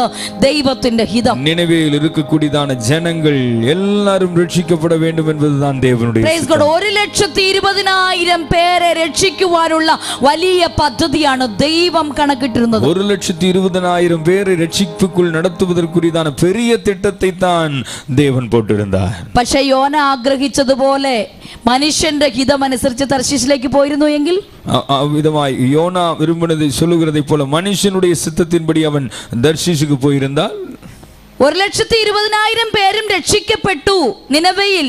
പക്ഷേ തർശീശിലേക്ക് പോകുകയായിരുന്നു എങ്കിൽ ഒറ്റ കുഞ്ഞു പോലും രക്ഷിക്കപ്പെടുകയില്ലായിരുന്നു. ஒருவேளை 1,20,000 பேரும் நினைவில் ரட்சிக்கப்பட்டார்கள், ஆனால் தர்ஷீஷுக்கு போயிருந்தால் அங்கே ஒருவர் கூட ரட்சிக்கப்பட்டிருக்க மாட்டார்கள். അതേ സമയത്ത് ഈ പുതിയ നിയമത്തിൽ നാം അപ്പോസ്തലനായ പൗലോസിനോടുള്ള ബന്ധത്തിൽ നാം കാണുമ്പോഴും, ஆனால் அதே நேரத்தில் புதிய ஏற்பாட்டிலே அப்போஸ்தலனாகிய பவுலோடுள்ள பந்தத்திலே நாம் பார்க்கும் பொழுது ദൈവഹിതം എന്ന് പറയുന്നത് മക്കതോനിയിലേക്ക് പോകുകയാണ്. தேவனுடைய சித்தம் அவர் கொடுக்கிற தரிசனம் என்று சொல்வது மக்கதோனியாவுக்கு போவது. പൗലോസിന്റെ ആഗ്രഹം എന്ന് പറയുന്നത് ആസിയിലോ ബിഥുന്യയിലോ പ്രസംഗിക്കാം എന്നുള്ളതാണ്. பவுலுடைய ஆசை என்று சொல்வது ஆசியாவிலோ பித்துனியாவிலோ அவருடைய ஊழியத்தை செய்வது. യോനയും പൗലോസും തമ്മിലുള്ള വ്യത്യാസം ശ്രദ്ധിച്ചേ. யோனாவையும் പൗലുക്കും இருந்ததான வித்தியாசத்தை கவனி. യോന ദൈവഹിതം അറിഞ്ഞു പ്രവർത്തിച്ചില്ല. താൻ ഒരു ആഹ്വാനം പറഞ്ഞു, അത് ചെയ്യണമെന്ന് സിമ്പിളായിട്ട് താൻ വിചാരിച്ചു, തന്റെ ഇഷ്ടത്തിലേക്ക് വഴി നടന്നു. யோனா தேவனுடைய சித்தத்தை புரிந்து கொண்டு செய்யவில்லை. அவன் தேவனுடைய கட்டளையை பெற்றுக்கொண்டு தன்னுடைய விருப்பத்திற்கு தக்கவாறு அவன் செயல்படுகிறான். പക്ഷേ അപ്പോസ്തലനായ പൗലോസ് കണ്ടോ, തനിക്കും ബിഥുന്യയിലോ ആ ത്രോവാസിലോ ഒക്കെ നിന്ന് പ്രസംഗിച്ചാൽ മതിയായിരുന്നു. ஆனால் அப்போஸ்தலனாகிய பவுலை பாருங்கள், அவர் பித்துனியாவிலோ த்ரோவாவிலோ நின்று அவர் பிரசங்கம் செய்திருந்தால் போதுமாயிருந்தது. പക്ഷേ മാനുഷികമായ ഹിതത്തിന് താൻ വഴി വിട്ടുകൊടുത്തില്ല. ஆனால் மனுஷிகமான அந்த எண்ணத்துக்கு அவர் இடம் கொடுக்கவில்லை. ദൈവ സാന്നിധ്യത്തിനും ദൈവ ആലോചനയ്ക്കും പൗലോസ് പ്രാധാന്യം നൽകി. தேவனுடைய சித்தத்துக்கும் தேவனுடைய ஆலோசனைக்கும் அவர் இடம் கொடுக்கிறார். അതുകൊണ്ടാണ് തന്റെ ഹിതം വിട്ട് ദൈവഹിതത്തിലേക്ക് താൻ നടന്നു നീങ്ങുന്നത്. எனவேதான் தன்னுடைய சித்தத்தை விட்டு தேவனுடைய சித்தத்துக்கு நேராய் நடக்கிறார். അതുകൊണ്ട് എന്താണ് സംഭവിച്ചെന്നറിയാമോ? അതിനാൽ என்ன സംഭവിத்தது? മക്കതോനിയിൽ വലിയൊരു സഭ സ്ഥാപിക്കുവാൻ സ്വർഗ്ഗത്തിലെ ദൈവം വഴി ഒരുക്കി കൊടുക്കുകയായിരുന്നു. மக்கதோனியாவிலே பெரிய ஒரு சபையை ஸ்தாபிக்க ஆண்டவர் வழியை உருவாக்கி கொடுத்தார். ലുദിയ രക്ഷിക്കപ്പെടുന്നതിന് കാരണമായി. லீதியால் ரட்சிக்கப்படுவதற்கு அது காரணமாய். കാരാഗ്രഹ പ്രമാണി രക്ഷിക്കപ്പെടുന്നതിന് കാരണമായി. சிறைச்சாலை தலைவன் ரட்சிக்கப்படுவதற்கு அது காரணமாயானது. ബന്ധനത്തിൽ ആക്കപ്പെട്ടിരുന്ന എല്ലാവരുടെയും ചങ്ങല അഴിഞ്ഞു വീഴുന്നതിന് കാരണമായി. கட்டப்பட்டிருந்தவர்களுடைய எல்லாருடைய கட்டுகளும் அவிழ்க்கப்படுவதற்கு அது காரணமானது. അവിടെ വലിയൊരു സഭ സ്ഥാപിക്കുന്നതിന് കാരണമായി. அங்கே ஒரு பெரிய ஒரு சபை உருவாவதற்கு காரணமாய் மாறியது. യൂറോപ്പിലെ ആദ്യത്തെ സഭയായിട്ട് ഇവിടെയുള്ള അവൻ ഒരു സഭ സ്ഥാപിക്കുവാൻ ദൈവഹിതത്തിന് വഴിമാറിയതാണ് കാരണം. ஐரோப்பாவில் அங்கே முதல் சபை உருவாக்கப்படுவதற்கு இது ஒரு காரணமாய் அமைகிறதை പ്രിയ ദൈവമക്കളെ, ദൈവഹിതത്തിൽ അനേകം മർമ്മങ്ങൾ മറഞ്ഞിരിക്കുന്നു. அன்பான தேவனுடைய பிள்ளைகளே, ஆண்டவருடைய சித்தத்துக்குள்ளாக அநேக ரகசியங்கள் அடங்கி இருக்கிறது. ദൈവഹിതത്തിൽ അനേക വിഷയങ്ങൾ അടങ്ങിയിരിക്കുന്നു. தேவனுடைய சித்தத்தில் அநேக விஷயங்கள் ரகசியங்கள் அடங்கி இருக்கிறது. ഒരുപക്ഷെ നമ്മുടെ ഹിതത്തിന് വഴിമാറി നാം പോകുകയായിരുന്നെങ്കിൽ അവിടെ ഒരു കാര്യവും നടക്കുകയില്ല. ஒருவேளை நம்முடைய சித்தத்தின்படி நாம் செய்கிறவர்களாய் இருந்தால் அங்கே ஒரு விஷயம் சம்பவிப்பதில்லை. നമ്മുടെ ജീവിതത്തിലും പലപ്പോഴും നാം തോൽവി നേരിട്ടിട്ടുണ്ടല്ലോ. பல நேரங்களில் நம்முடைய வாழ்க்கையில் தோல்வியை சந்தித்திருக்கிறோம். ദൈവഹിതം ഇതാണ് എന്നുള്ളത് മനസ്സിലായിട്ടും, தேவனுடைய சித்தம் இதுதான் என்பது புரிந்தும், ദൈവഹിതം അറിഞ്ഞിട്ടും, தேவனுடைய சித்தத்தை அறிந்தும் അതിന് കൊടുക്കേണ്ട പ്രാധാന്യം കൊടുക്കാതെ നമ്മളുടെ ഹിതത്തിനു വേണ്ടി വഴിമാറിയത് കൊണ്ട് പലപ്പോഴും നാം പരാജയപ്പെട്ടിട്ടില്ലേ? அதற்கு கொடுக்க வேண்டியதான கனத்தை கொடுக்காமல் நம்முடைய மனதிற்கேற்றவாறு நாம் நடந்ததினாலே பலவிதமான தோல்விகளை சந்திக்கிறோம். ആ തോൽവി എത്ര പേർക്ക് സമ്മതിക്കാൻ പറ്റും? அந்த தோல்வி எத்தனை பேர் ஒத்துக்கொள்கிறீர்கள்? ദൈവഹിതത്തിൽ നിന്ന് വഴിമാറി നമ്മുടെ ഇഷ്ടത്തിന് ജീവിക്കുന്നു എങ്കിൽ നമ്മുടെ ജീവിതം പരാജയത്തിൽ കലാശിക്കും എന്നുള്ളതിന് യാതൊരു സംശയവുമില്ല. தேவனுடைய சித்தத்திலிருந்து வழிவிலகி நம்முடைய சித்தத்துக்கேற்றவாறு நாம் வாழ்கிறோம் என்றால் நம்முடைய வாழ்க்கை தோல்வியில் முடியும் என்பதிலே எந்த சந்தேகமும் இல்லை. അതുകൊണ്ട് ദൈവ ആലോചന നാം പ്രാപിക്കുമ്പോൾ, எனவே தேவனுடைய ஆலோசனையை நாம் பெற்றுக்கொள்ளும்போது നമ്മുടെ ഹിതമൊക്കെ ഒന്ന് മാറ്റിവെച്ച് நம்முடைய சித்தத்தை மாற்றி வைத்துவிட்டு ദൈവാലോചനയ്ക്ക് കീഴ്പ്പെട്ട്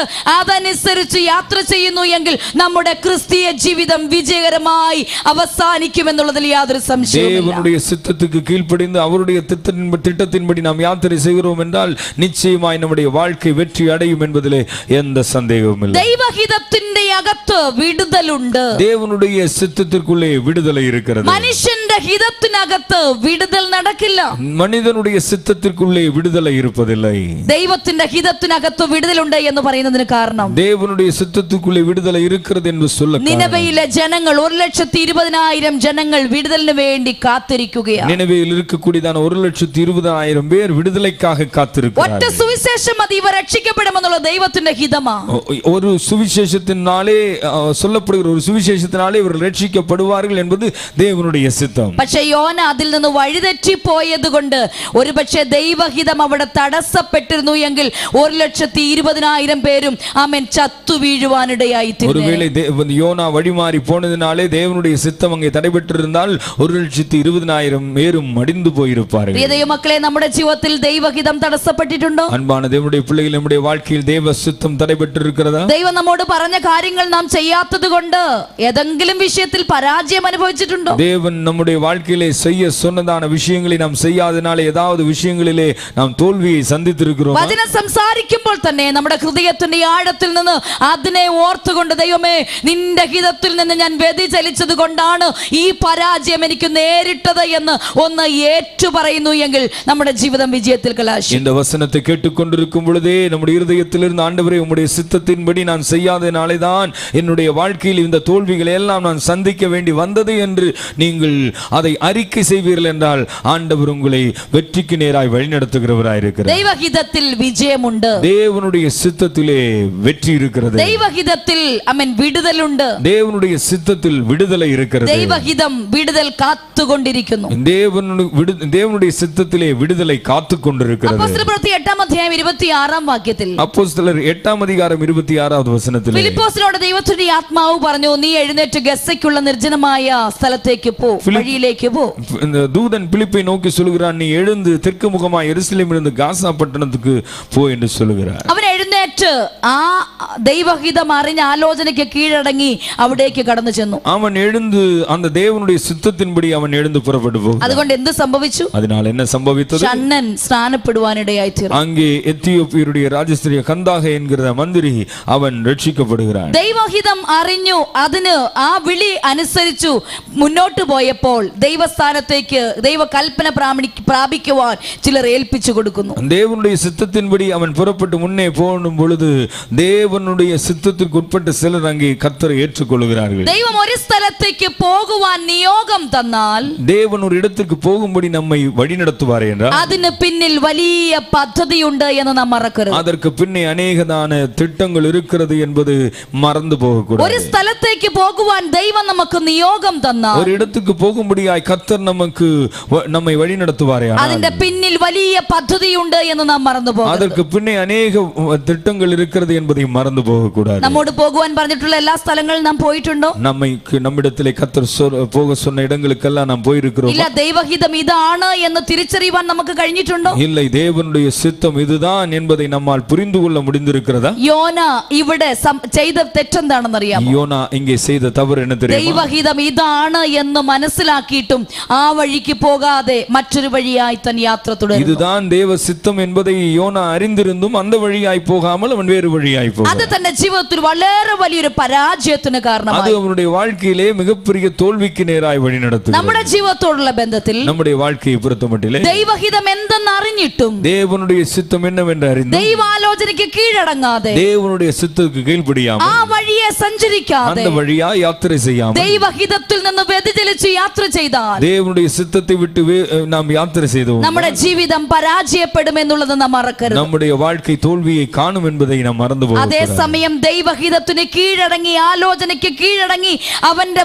ഹിതത്തിൽ തന്നെ യാത്ര ചെയ്തു എങ്കിൽ നമ്മുടെ ജീവിതം ദൈവത്താൽ അനുഗ്രഹിക്കപ്പെടുവാനിടയായി. ஆனால் தேவனுடைய சித்தத்துக்கு கீழ்ப்படிந்து தேவன் நம்மை நடத்துகிற வழியிலே நாம் நடப்போம் என்றால் நிச்சயமாய் நம்முடைய வாழ்க்கை வெற்றிகரமாகும் என்பதிலே சந்தேகம். എത്ര പേർക്ക് സന്തോഷമുണ്ട്? எத்தனை பேர் சந்தோஷப்படுகிறார்கள்? നമുക്ക് പ്രാർത്ഥിക്കാം. ദൈവമേ, നിന്റെ സാന്നിധ്യം വിട്ട് നിന്റെ ആലോചന വിട്ട് ഇടത്തോട്ടോ വലത്തോട്ടോ പോകുവാൻ നീ എന്നെ അനുവദിക്കരുത്. ஆண்டவரே, உம்முடைய சித்தத்தை விட்டு உம்முடைய சமூகத்தை விட்டு இடப்புறமோ வலதுபுறமோ சாயாமல் செல்வதற்கு எங்களுக்கு கிருபை தருவீராக. നിന്റെ ഹിതത്തിൽ നേരെ തന്നെ എനിക്ക് അങ്ങ് ജീവിക്കണം. உம்முடைய சித்தத்தை மாத்திரம் மையமாய் வைத்து நான் வாழ வேண்டும். ദൈവഹിതം വളഞ്ഞ വഴിയല്ല. தேவனுடைய சித்தம் என்று சொல்வது ஒரு குறுக்கு வழியோ. ദൈവഹിതം നേർവഴിയാണ്. தேவனுடைய சித்தம் நேர்வழியாய் എത്ര പേർക്ക് ആമേൻ പറയാൻ കഴിയും? எத்தனை பேர் ஆமென் சொல்லுவீர்கள்? ദൈവഹിതം വളഞ്ഞ വഴിയല്ല. தேவனுடைய வழி குறுக்கு வழி அல்ல.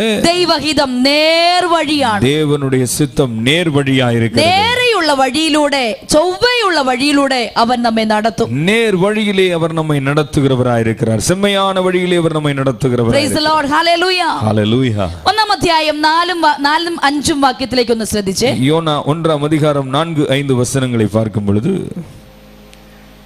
യഹോവയോ സമുദ്രത്തിൽ ഒരു പെരുങ്കാറ്റ് അടുപ്പിച്ചു, കപ്പൽ തകർന്നു പോകുവാൻ തക്കവണ്ണം സമുദ്രത്തിൽ വലിയൊരു കോൾ ഉണ്ടായി. கர்த்தர் சமுத்திரத்தின் மேல் பெருங்காற்றை வரவிட்டார். அதனாலே கடலிலே கப்பல் உடையும் என்று நினைக்கத்தக்க பெரிய கொந்தளிப்பு உண்டாயிற்று. യോന തർശീശിലേക്കുള്ള കപ്പൽ കിടക്കുന്നത് കണ്ടിട്ട് ടിക്കറ്റൊക്കെ എടുത്ത് അകത്തേക്ക് കയറി തന്റെ സാധനമൊക്കെ അവിടെ വെച്ചിട്ട് അവൻ ആദ്യം പോയത് അടിത്തട്ടിലേക്ക് ഉറങ്ങാനാ പോയത്. யோனா தர்ஷீஷுக்கு போகிறதான கப்பலிலே டிக்கெட் எடுத்துக்கொண்டு அவன் உள்ளே பிரவேசித்து தன்னுடைய பொருட்களை எல்லாம் வைத்துவிட்டு அவன் முதலாவதாக அடித்தட்டுக்கு போகிறான். ഇവിടെ വളരെ രസകരമായിട്ടുള്ള സംഭവങ്ങളൊക്കെ നമുക്ക് കാണാൻ കഴിയും. இங்கே மிகவும் நம்மை சிந்திக்க வைக்கிற பலவிதமான சம்பவங்களை காணலாம். വലിയ പെരുങ്കാറ്റ് സമുദ്രത്തിൽ അടിക്കുകയാണ്. സമുദ്രത്തിൻ മേൽ പെരുങ്കാറ്റ് വീசுகிறது. ഇപ്പോൾ യോന എവിടെയാണ്? இப்பொழுது யோனா எங்க இருக்கிறார்? കപ്പലിനു അകത്ത്, கப்பலுக்குள்ளே இருக்கிறார். ഭയങ്കര കൊടുങ്കാറ്റടിക്കുന്നു, പെരുങ്കാറ്റടിക്കുന്നു. பெருங்காற்று அங்கே வீசுகிறது. കപ്പൽ തകർന്നു പോകുവാൻ തക്കവണ്ണം വലിയൊരു കോൾ കൂടെ ഉണ്ടായി. கடலிலே கப்பல் உடையும் என்று நினைக்கத்தக்க பெரிய கொந்தளிப்பு உண்டாகிறது. കപ്പൽക്കാർ ഭയപ്പെടുന്നു. கப்பல்காரர்கள் பயப்படுகிறார்கள். അവർ ഓരോരുത്തൻ താന്റെ ദേവനെ നോക്കി നിലവിളിക്കുന്നു. அவன் தன் தேவனை நோக்கி வேண்டுதல் செய்கிறான். കപ്പലിന്റെ ഭാരം കുറയ്ക്കേണ്ടതിന് ജനങ്ങൾ കൊണ്ടുവന്ന സാധനങ്ങൾ മുഴുവൻ സമുദ്രത്തിൽ എറിഞ്ഞു കളയുന്നു. கப்பலினுடைய பாரத்தை லேசாக்கும்படியாக இருந்த சரக்குகளை எல்லாம் சமுத்திரத்தில் எறிந்து விடுகிறார்கள். യോനയോ കപ്പലിന്റെ അടിത്തട്ടിൽ ഇറങ്ങി ദൈവം ഒരു വാക്ക് പ്രത്യേകിച്ച് അവിടെ കൊടുക്കുന്നുണ്ട്. കിടന്ന് നല്ലവണ്ണം ഉറങ്ങി. യോനാവെன்றால் കപ്പലിൻ കീഴ്ത്തട്ടിൽ ഇറങ്ങി പോയി പടുത്തുകൊണ്ട് അയർന്ന നിദ്ര பண்ணினான். ദൈവം ഒരു നല്ല വാക്ക് അവിടെ കൊടുത്തേക്കുന്നത് കണ്ടോ? அங்கே ஒரு வார்த்தை கொடுக்கப்பட்டிருக்கிறது. നല്ലവണ്ണം ഉറങ്ങി. ഉറങ്ങി എന്നങ്ങ് പറഞ്ഞാൽ പോരെ കർത്താവിന്? நித்திரை பண்ணினான் என்று சொன்னால் போதுமாய் இருந்தது. ஆனால் அங்கே எழுதப்பட்டிருக்கிறது அயர்ந்த நித்திரை பண்ணினான். കേറി കിടന്നതേ ഉള്ളൂ, അങ്ങ് ഉറങ്ങിപ്പോയി, നല്ലവണ്ണം ഉറങ്ങിപ്പോയി. அவன் போய் படுத்ததுதான் மிச்சம், நல்லா தூங்கிட்டான். ഇവൻ പോയി ഉറങ്ങിയത് മറ്റു പലരുടെയും സമാധാനം നഷ്ടപ്പെടുത്തി. இவன் போய் அங்கே நித்திரை செய்தது மற்ற பலருடைய சமாதானத்தையும் கெடுத்து விடுகிறது. ഇവിടെ നടക്കുന്ന വിഷയം യോനയ്ക്കും ദൈവത്തിനും മാത്രമേ അറിയത്തുള്ളൂ. இங்கே நடக்கிறதான காரியத்தை குறித்து யோனாவுக்கும் கர்த்தருக்கும் மட்டும்தான் தெரியும். പക്ഷേ ഇതിന്റെ അകത്ത് കുറെ പ്രശ്നങ്ങൾ ഉണ്ടാകുന്നു. ஆனால் இதற்குள்ளே பல விதமான பிரச்சனைகள் சம்பவிக்கிறது. പ്രിയ ദൈവമക്കളെ, നമുക്ക് അവിടെ പഠിപ്പിക്കുന്ന കർത്താവ് പഠിപ്പിക്കുന്ന ചില വിഷയങ്ങളുണ്ട്. இங்கே ஆண்டவர் நமக்கு கற்றுத் தருகிற ஒரு காரியம் இருக்கிறது. പല തെറ്റുകൾ ചെയ്തിട്ടും നാം ഇങ്ങനെ ഒന്നും അറിയാത്ത പോലെ കണ്ണുമടച്ചങ്ങ് നടക്കുകയാ. பல தவறுகளையும் செய்துவிட்டு நாம் ஒன்றும் தெரியாதவர்கள் போல நாம் நடந்து கொண்டிருக்கிறோம். പക്ഷേ അകത്തളത്തിൽ വലിയ പോരാട്ടങ്ങളും പ്രശ്നങ്ങളും ഒക്കെ ഉണ്ടാകുന്നുണ്ട്. ஆனால் உள்ளே பலவிதமான பிரச்சனைகள் சம்பவித்துக் கொண்டிருக்கிறது. പക്ഷേ പ്രശ്നക്കാരനും അറിയാം, ദൈവത്തിനും അറിയാം എവിടെയാ സംഭവിച്ചേക്കുന്നത്. ஆனால் பிரச்சனைக்குரியவனுக்கும் தெரியும், ஆண்டவருக்கும் தெரியும் எங்கே தவறு சம்பவித்திருக்கிறது என்று. ഈ തെറ്റുകാരൻ അകത്ത് ഏറ്റവും നല്ലവണ്ണം ഉറങ്ങിക്കിടക്കുമ്പോൾ, ഒന്നും അറിയാതെ ഉറങ്ങിക്കിടക്കുമ്പോൾ, இந்த தவறு செய்தவன் அயர்ந்த நித்திரை செய்து கொண்டிருக்கும் பொழுது അവിടെയുള്ളവർ അവൻ ഉണർന്നിരിക്കുന്നവരൊക്കെ ദൈവത്തെ നോക്കി നിലവിളിക്കുക, അവരുടെ ദേവന്മാരെ നോക്കി നിലവിളിക്കുക. அங்கே விழித்திருக்கிறவர்கள் அவர்களுடைய தேவனை நோக்கி கூப்பிட்டு கொண்டிருக்கிறார்கள். എന്നിട്ടും ഈ പ്രശ്നത്തിന് പരിഹാരം വരുന്നില്ല. വലിയ കോൾ ഉണ്ടായി, പെരുങ്കാറ്റടിക്കുന്നു. எனினும் அங்கே இந்த பிரச்சனைக்கு பரிகாரம் உண்டாகவில்லை, பெரிய கொந்தளிப்பு உண்டாகிறது. ഈ കപ്പൽ തകർന്നു പോകും എന്നുള്ള സ്ഥിതി വരുന്നു. இந்த கப்பல் உடைந்து போகும் என்கிறதான நிலைக்கு வருகிறது. ഈ കപ്പൽ തകർന്നു പോകാനുള്ള കാരണം ഒറ്റ ഒരുത്തന്റെ കാരണമാണ്. ஒருவேளை இந்த கப்பல் உடையும் என்றால் அதற்குரிய காரணம் ஒருவன் தான். സമാധാനത്തോടെ യാത്ര ചെയ്യുന്നവരുടെ സമാധാനം നഷ്ടപ്പെടുത്തി ഒരുത്തിന് അകത്ത് കയറി കിടന്ന് ഉറങ്ങുകയാ.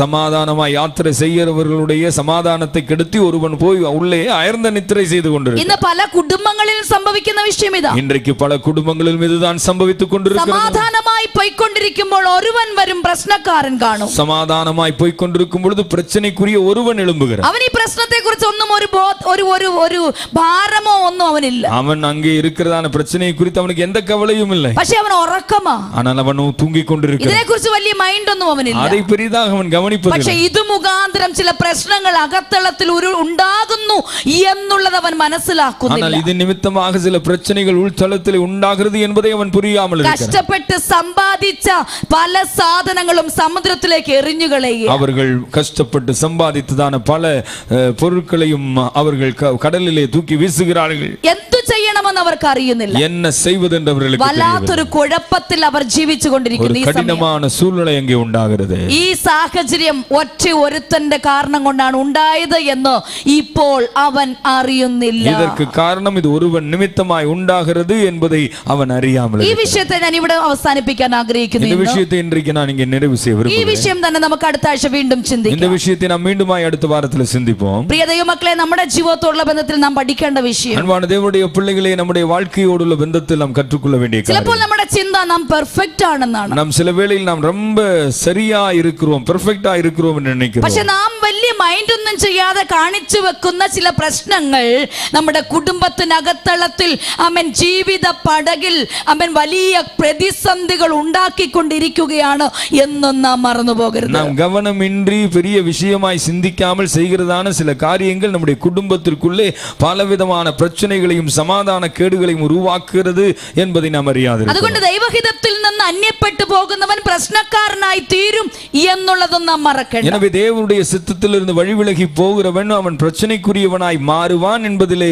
எந்த சந்தேகமும் இல்லை. ഒരുപക്ഷെ സാഹചര്യമൊക്കെ അനുകൂലമായിട്ട് തോന്നാം, പക്ഷേ അതിന്റെ അന്ത്യത്തിലേക്ക് കടന്നു വരുമ്പോൾ അവൻ തന്നെ പ്രശ്നം പരിഹരിക്കുവാൻ കഴിയാത്ത ഒരവസ്ഥയിലേക്ക് കടന്നു വരും. எனவே பிரச்சனைகள் அந்த சூழ்நிலைகள் எல்லாம் அவன் எதிர்கொண்டு முன்னேறி செல்லலாம். ஆனால் பிரச்சனை தன்னை விட்டு கைவிட்டு போகும் பொழுது அதை ஒன்றும் செய்ய முடியாத நிலையிலே யோனாக்கு ஆദ്യം പ്രശ്നമൊന്നും മനസ്സിലായില്ല. முதலாவது யோனாவுக்கு பிரச்சனையை புரிந்து கொள்ள முடியவில்லை. താൻ അവിടെ നിന്ന് യാത്രയായി കപ്പൽ തുറമുഖത്തെത്തി. அவன் அங்கிருந்து புறப்பட்டு அந்த கப்பல் துறைமுகத்துக்கு வருகிறான். കേട്ട ഉടനെ ടിക്കറ്റ് ലഭിച്ചു. அவன் போய் கேட்ட பொழுது அவனுக்கு டிக்கெட் கிடைத்துகிறது. സന്തോഷം അദ്ദേഹത്തിന്റെ യോനയുടെ ഹൃദയത്തിൽ, ഓ ഇത് ദൈവഹിതം തന്നെയാണെന്ന് താൻ തന്നെ അങ്ങ് വിചാരിച്ചു. ஒருவேளை அவன் போன உடனே தர்ஷீஷுக்கு டிக்கெட் கிடைச்சதுனால இதுதான் தேவசித்தம் என்று ஒருவேளை அவன் நினைத்திருப்பான். നേരത്തെയൊക്കെ റിസർവേഷൻ എടുക്കേണ്ടതായിരിക്കും, പക്ഷെ തക്ക സമയത്ത് തന്നെ ഉടൻ തന്നെ ഒരു തത്കാലം എടുക്കുന്നത് പോലെ പെട്ടെന്ന് ഒരു ടിക്കറ്റ് അങ്ങ് കിട്ടി എനിക്ക്. அவன் நேரமே டிக்கெட் புக் பண்ணி இருக்கணும். ஆனா அவன் அப்படி எல்லாம் ஒன்னும் செய்யாமலேயே வந்த உடனே அவனுக்கு டிக்கெட் கிடைச்சது. அவனுக்கு ஒரு தேவசித்தமா நினைச்சிருப்பான். അപ്പോ ദൈവഹിതത്തിൽ നിന്ന് വഴിമാറിയവന്റെ ചിന്ത എന്താ? ഇതൊരു പക്ഷെ ദൈവഹിതം തന്നെയാ. ஒருவேளை தேவனுடைய சித்தத்திலிருந்து வழிமாறனுடைய சிந்தனை எவ்விதமாயிருக்கிறது, இவன் போகிற வழியும் அது தேவ சித்தம் என்று நினைக்கிறான். അവന്റെ സാഹചര്യം അനുകൂലമായിക്കൊണ്ടിരിക്കുകയാണ്. ஏனென்றால் அவன் போகிற பாதை அனுகூலமாயிருக்கிறது. തനിക്ക് ടിക്കറ്റ് ലഭിച്ചു, அவனுக்கு டிக்கெட் கிடைத்தது, സീറ്റ് കൺഫേം ആയി, அவனுடைய இருக்கை கன்ஃபார்மா இருக்கிறது. സീറ്റ് കൺഫേം ആയെങ്കിൽ പിന്നെ അവിടെ പോയി ഇരിക്കുകയോ ഉറങ്ങുകയോ കിടക്കുകയോ എന്ത് വേണമെങ്കിലും ചെയ്യാമല്ലോ. சீட்டு கன்ஃபார்மா கிடைச்சதுக்கு அப்புறம் போய் உட்காரலாம், படுக்கலாம், தூங்கலாம், என்ன வேணாலும் அவன் செய்யலாம்ல. ഈ സാഹചര്യം ഒക്കെ കണ്ടപ്പോൾ അവൻ വിചാരിച്ചു, യോന വിചാരിച്ചു, ഓ സാഹചര്യങ്ങളൊക്കെ അനുകൂലമാണ്.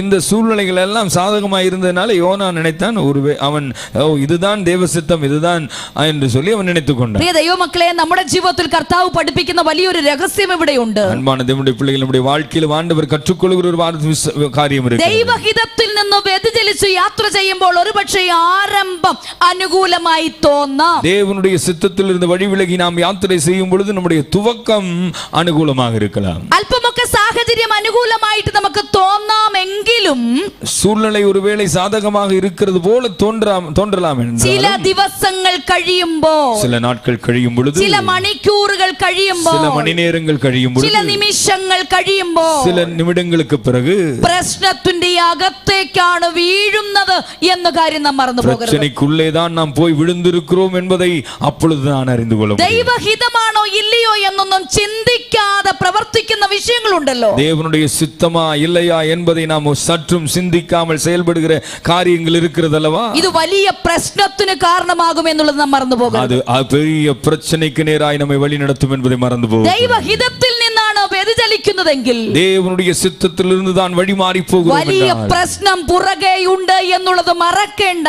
பெரிய பிரச்சனை நமக்கு பின்னே இருக்கிறது என்பதை மறந்து போக வேண்டாம். ദൈവഹിതത്തിലാണ് യാത്ര ചെയ്യുന്നതെങ്കിൽ, தேவனுடைய சித்தத்தில் தான் நாம் யாத்திரை செய்கிறோம் என்றால், പ്രശ്നമുണ്ടായെങ്കിലും അതിന്റെ മധ്യത്തിലും സ്വർഗ്ഗത്തിലെ കരം അനുകൂലമായി വരും. பிரச்சனை கடந்து வந்தாலும் அதன் மத்தியிலும் பரலோகத்தின் தேவன் நமக்கு അനുകൂലമായി இருப்பார். യേശു കർത്താവ് ഉള്ള പടകിലും അവൻ കാറ്റും കോളും ഒക്കെ അടിക്കും. இயேசு இருந்த படகிலும் அலைகளும் திரைகளும் வந்தது. അതുകൊണ്ട് യേശു ഉള്ള പടകിൽ തിരമാലകളൊന്നും വന്ന് ആഞ്ഞടിക്കില്ല എന്നൊന്നും വിചാരിക്കണ്ട. இயேசு இருக்கிற படகிலே அலை அடிப்பதில்லை, அலை மோதுவதில்லை என்பது நீங்கள் நினைக்க வேண்டாம். യേശു ഉള്ള പടകിലും തിരമാലകളും കോളും കാറ്റും ഒക്കെ ഉണ്ടാകും. പക്ഷേ ഉത്തരവാദിത്വം മുഴുവൻ ആ കർത്താവിന് മാത്രമായി. இயேசு இருக்கிற படைகளும் அலைகளும் காற்றும் மோதி அடிக்கலாம், ஆனால் அதனுடைய முழு பொறுப்பும் கர்த்தராகவே இருக்கிறார் என்பதை நாம் மறந்து போக வேண்டாம். എന്നാൽ ദൈവഹിതത്തിൽ നിന്ന് വ്യതിചലിച്ചാണ് യാത്രയെങ്കിൽ, தேவனுடைய சித்தத்தை விட்டு வழி விலகி யாத்திரை செய்கிறோம் என்றால் അതിന്റെ ഉത്തരവാദി ദൈവമല്ല, அதனுடைய பொறுப்பு கர்த்தர் அல்ல. ദൈവഹിതത്തിൽ നിന്നാണ് നാം വ്യതിചലിച്ചു യാത്ര ചെയ്യുന്നതെങ്കിൽ, தேவனுடைய சித்தத்திலிருந்து நாம் வழி மாறி யாத்திரை செய்கிறோம், അതിന്റെ ഉത്തരവാദി ദൈവമല്ല, அதனுடைய பொறுப்பு கர்த்தர் அல்ல. അതുകൊണ്ട് നമുക്ക് ദൈവസന്നിധിയിൽ സമർപ്പിക്കാം. അതിനാൽ கர்த்தருடைய சமூகத்தில் ஒப்பு கொடுப்போம். പിതാവേ, നിന്റെ സാന്നിധ്യമില്ലാതെ ഞാൻ എവിടെയും പോകും. ஆண்டவரே, உம்முடைய சித்தம் இல்லாமல் நான் எங்கும் போக கூடாது. ദൈവഹിതമില്ലാത്ത ഒരു വഴിയും എനിക്ക് അനുവദിക്കരുത്. தேவனுடைய சித்தம் இல்லாத எந்த வழியும் எனக்கு வேண்டாம். ദൈവഹിതമില്ലാത്ത യാതൊരു പ്രവൃത്തിയും ഞാൻ ചെയ്യരുത്. தேவனுடைய சித்தம் இல்லாத எந்த ஒரு காரியத்தையும் நான் செய்ய സമർപ്പിച്ച് പ്രാർത്ഥിക്കാം. കണ്ണുകളെ അടയ്ക്കാൻ നമുക്ക് പ്രാർത്ഥിക്കാം. நாம் ஆண்டவருடைய சமூகத்தில் நம்மை ஒப்பு கொடுத்து നമുക്ക് ദൈവത്തോട് പറയാം, കർത്താവേ, തിരുസാന്നിധ്യമില്ലാത്ത യാതൊരു കാര്യവും ഞാൻ ചെയ്യുവാൻ അനുവദിക്കരുത്. ஆண்டவரே, தேவ சித்தம் இல்லாத எந்த விஷயத்தையும் நான் செய்ய விரும்புவதில்லை ஆண்டவரே. ആത്മാർത്ഥമായിട്ട് ദൈവകരങ്ങളൊന്ന് സമർപ്പിച്ച് ഹൃദയത്തിനാഴത്തിലൊന്ന് ദൈവകരങ്ങൾ ഒപ്പുകൊടുക്കുക. ദൈവ സാന്നിധ്യമില്ലാത്ത ഒന്നും എനിക്ക് വേണ്ട. ദൈവസിത്തമില്ലാതെ എന്ത കാര്യങ്ങളും വേണ്ട. ദൈവ സാന്നിധ്യമില്ലാത്ത ഒരു ജോലിയും എനിക്ക് വേണ്ട. ദൈവസിത്തമില്ലാതെ എന്ത വേലയും വേണ്ട. ദൈവഹിതമില്ലാത്ത ഒരു പ്രവൃത്തിയും എനിക്ക് വേണ്ട. ദൈവസിത്തമില്ലാതെ എന്ത കാര്യങ്ങളും വേണ്ട. അത് എത്ര ലാഭം തരുന്നതാണെങ്കിലും, എவ்வளவு ലാഭം തരുகிறதாയിരുന്നു, അത് എത്ര സമ്പത്ത് തരുന്നതാണെങ്കിലും, എவ்வளவு സ്വത്ത് നമുക്ക് തരുகிறதாയിരുന്നു, ദൈവഹിതമില്ലാത്തതൊന്നും എന്റെ ജീവിതത്തിൽ അനുവദിക്കരുത്. ദൈവസിത്തമില്ലാതെ ഒന്നും എത്ര പേർ ആത്മാർത്ഥമായിട്ട് പ്രാർത്ഥിക്കും? എത്ര പേർ ഹൃദയത്തിനാഴത്തിരുന്ന് പിതാവേ, നിന്റെ സാന്നിധ്യമാണ് എനിക്ക് വേണ്ടിയത്. ഉമ്മുடைய சமூகம் எனக்கு வேண்டும். നിന്റെ സാന്നിധ്യമാണ് എനിക്ക് വേണ്ടിയത്. உம்முடைய சமூகம் எனக்கு வேண்டும். നിന്റെ സാന്നിധ്യമില്ലാതെ എന്നെ എങ്ങും അയക്കണ്ട. உம்முடைய சமூகமில்லாതെ எங்களை என்றும் அனுப்பாதே. നിത്യജീവന്റെ മൊഴികൾ എനിക്ക് എന്നും വേണം. நித்திய ஜீவ வசனங்கள் எனக்கு வேண்டும். നിന്നെ വിട്ടിട്ട് അടിയങ്ങൾ എവിടെ പോയി വസിക്കും? உம்மை விட்டு நாங்கள் எங்கே போவோம் ஆண்டவரே? എങ്ങും പോകുന്നില്ല കർത്താവേ. எங்கும் போவதில்லை. അങ്ങയോട് ചേർന്നിരിപ്പാൻ സമർപ്പിക്കുന്നു. சேர்ந்திருக்க நாங்கள் விரும்புகிறோம். ഈ വചനങ്ങളാൽ ദൈവം നമ്മെ സഹായിക്കുമാറാകട്ടെ. இந்த வசனங்களால் கர்த்தர் நம்மை ஆசீர்வதிப்பாராக.